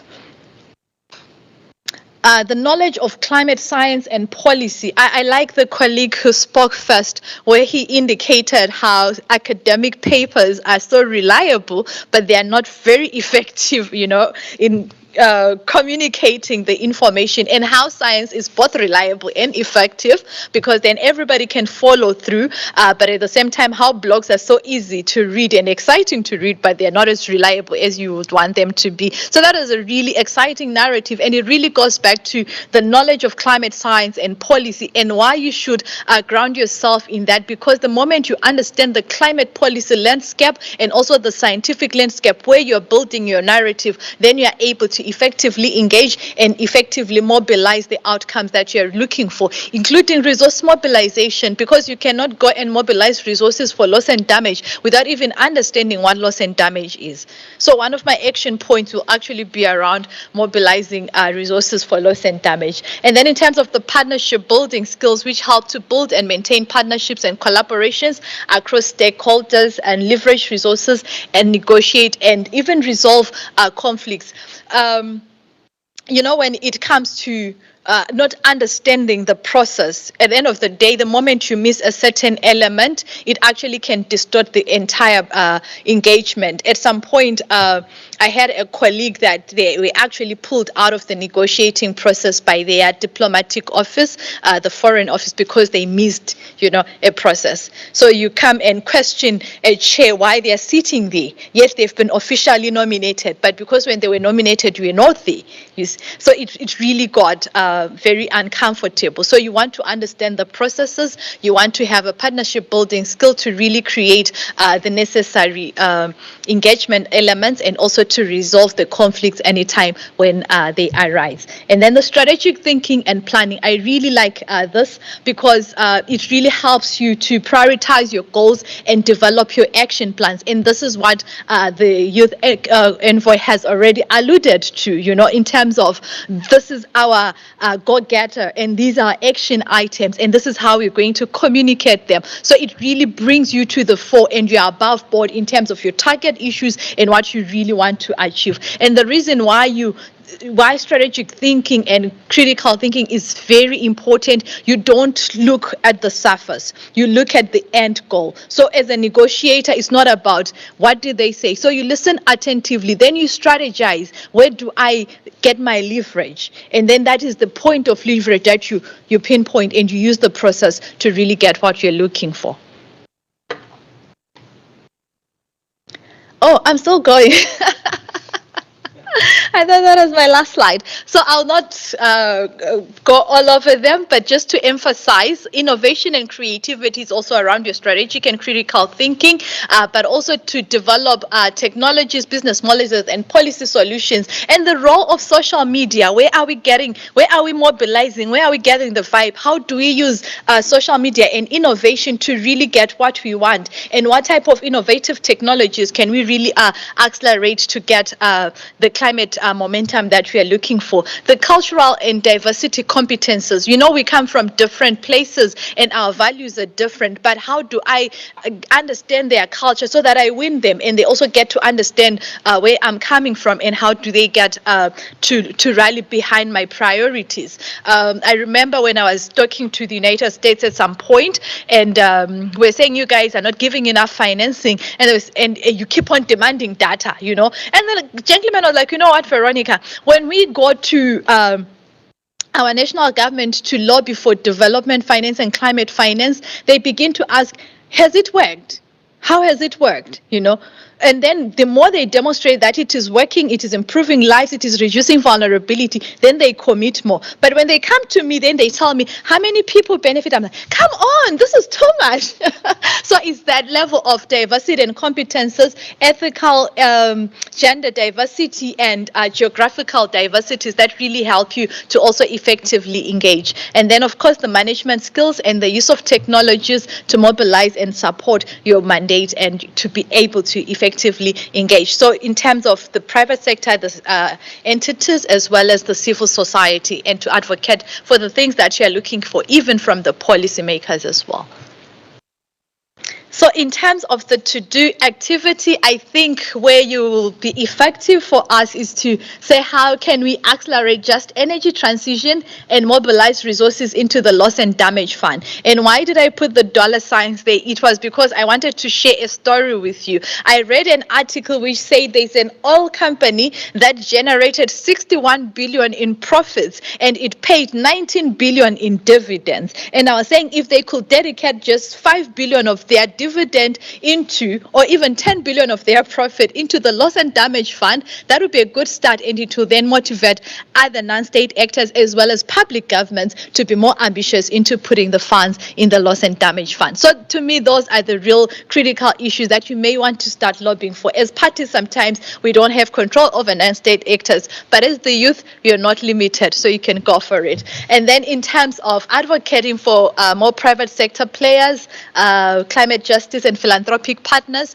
to also support your climate justice initiative. Other than that, thank you very much.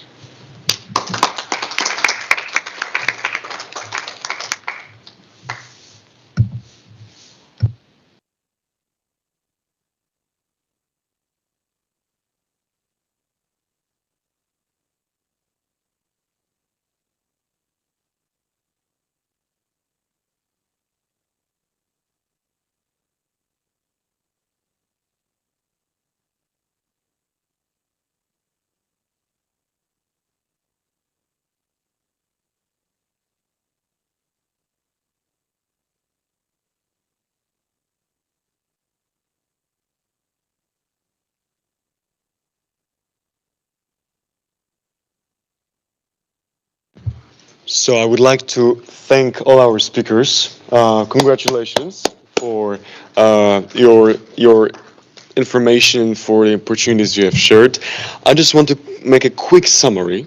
So from climate science, I would like to encourage all of you to take part in the Climate Olympiad. If you are an entrepreneur, a future scientist, that's one of the biggest worldwide competitions for climate solutions. I would like to invite you to join Youth Climate Champion activities at COP28, which you can find at COP28 website. I would like to invite you to join Conference of Youth, and that's from Omnia's remarks. And based on Ms. Veronica's remarks, I would say focus on loss and damage, and maybe in the future become a climate negotiator. But to be honest, what is the biggest highlight for me is an approach to the policymakers and negotiators. Actually, it's crucial to listen and then give your answer or suggestion in the right moment, because if you don't, then you lose it all. So let's keep that in mind. I would like to thank you all for participation, especially in this afternoon hours. I would like to thank very much the Italian government and especially Ms. Roberta Iana for supporting our event. Thank you very much. And I would like to thank the UNFCCC as well. And once again to our speakers, see you all at COP28 and this and the next week in the in the SB58 hub. And if you would like to join Earth Day activities like Climate Education Coalition or Global Cleanup, then I would like to invite you to approach me after the session. And now I would like to pass to Ms. Roberta Iana. Okay, now just very quickly to thank you for organizing this session in this day of the Youth4Capacity program. Thank you all for coming, for staying until this late hour. And it's the first time that here in Bonn we organize this Youth4Capacity program space for young people, and you are already making it already very effective. Because it's growing and becoming a place where to have your voice heard, and even more than in the future in the negotiations room, but also a place to meet and network and work together towards COP28, get to know all the different activities, initiatives, programs that are being delivered all over the world, including the Youth for Climate one, which also will be having an event in October this year, and then participate at COP and work in collaboration also with the COP presidency to make it a very successful COP for youth. Thank you all for being here. Thank you. Thank you very much, Ms. Roberta, and I wish you a productive 2 weeks and a very good evening. Thank you all very much. Vado a casa a piangere perché col telefono rotto, ma io dove vado? Ho finito.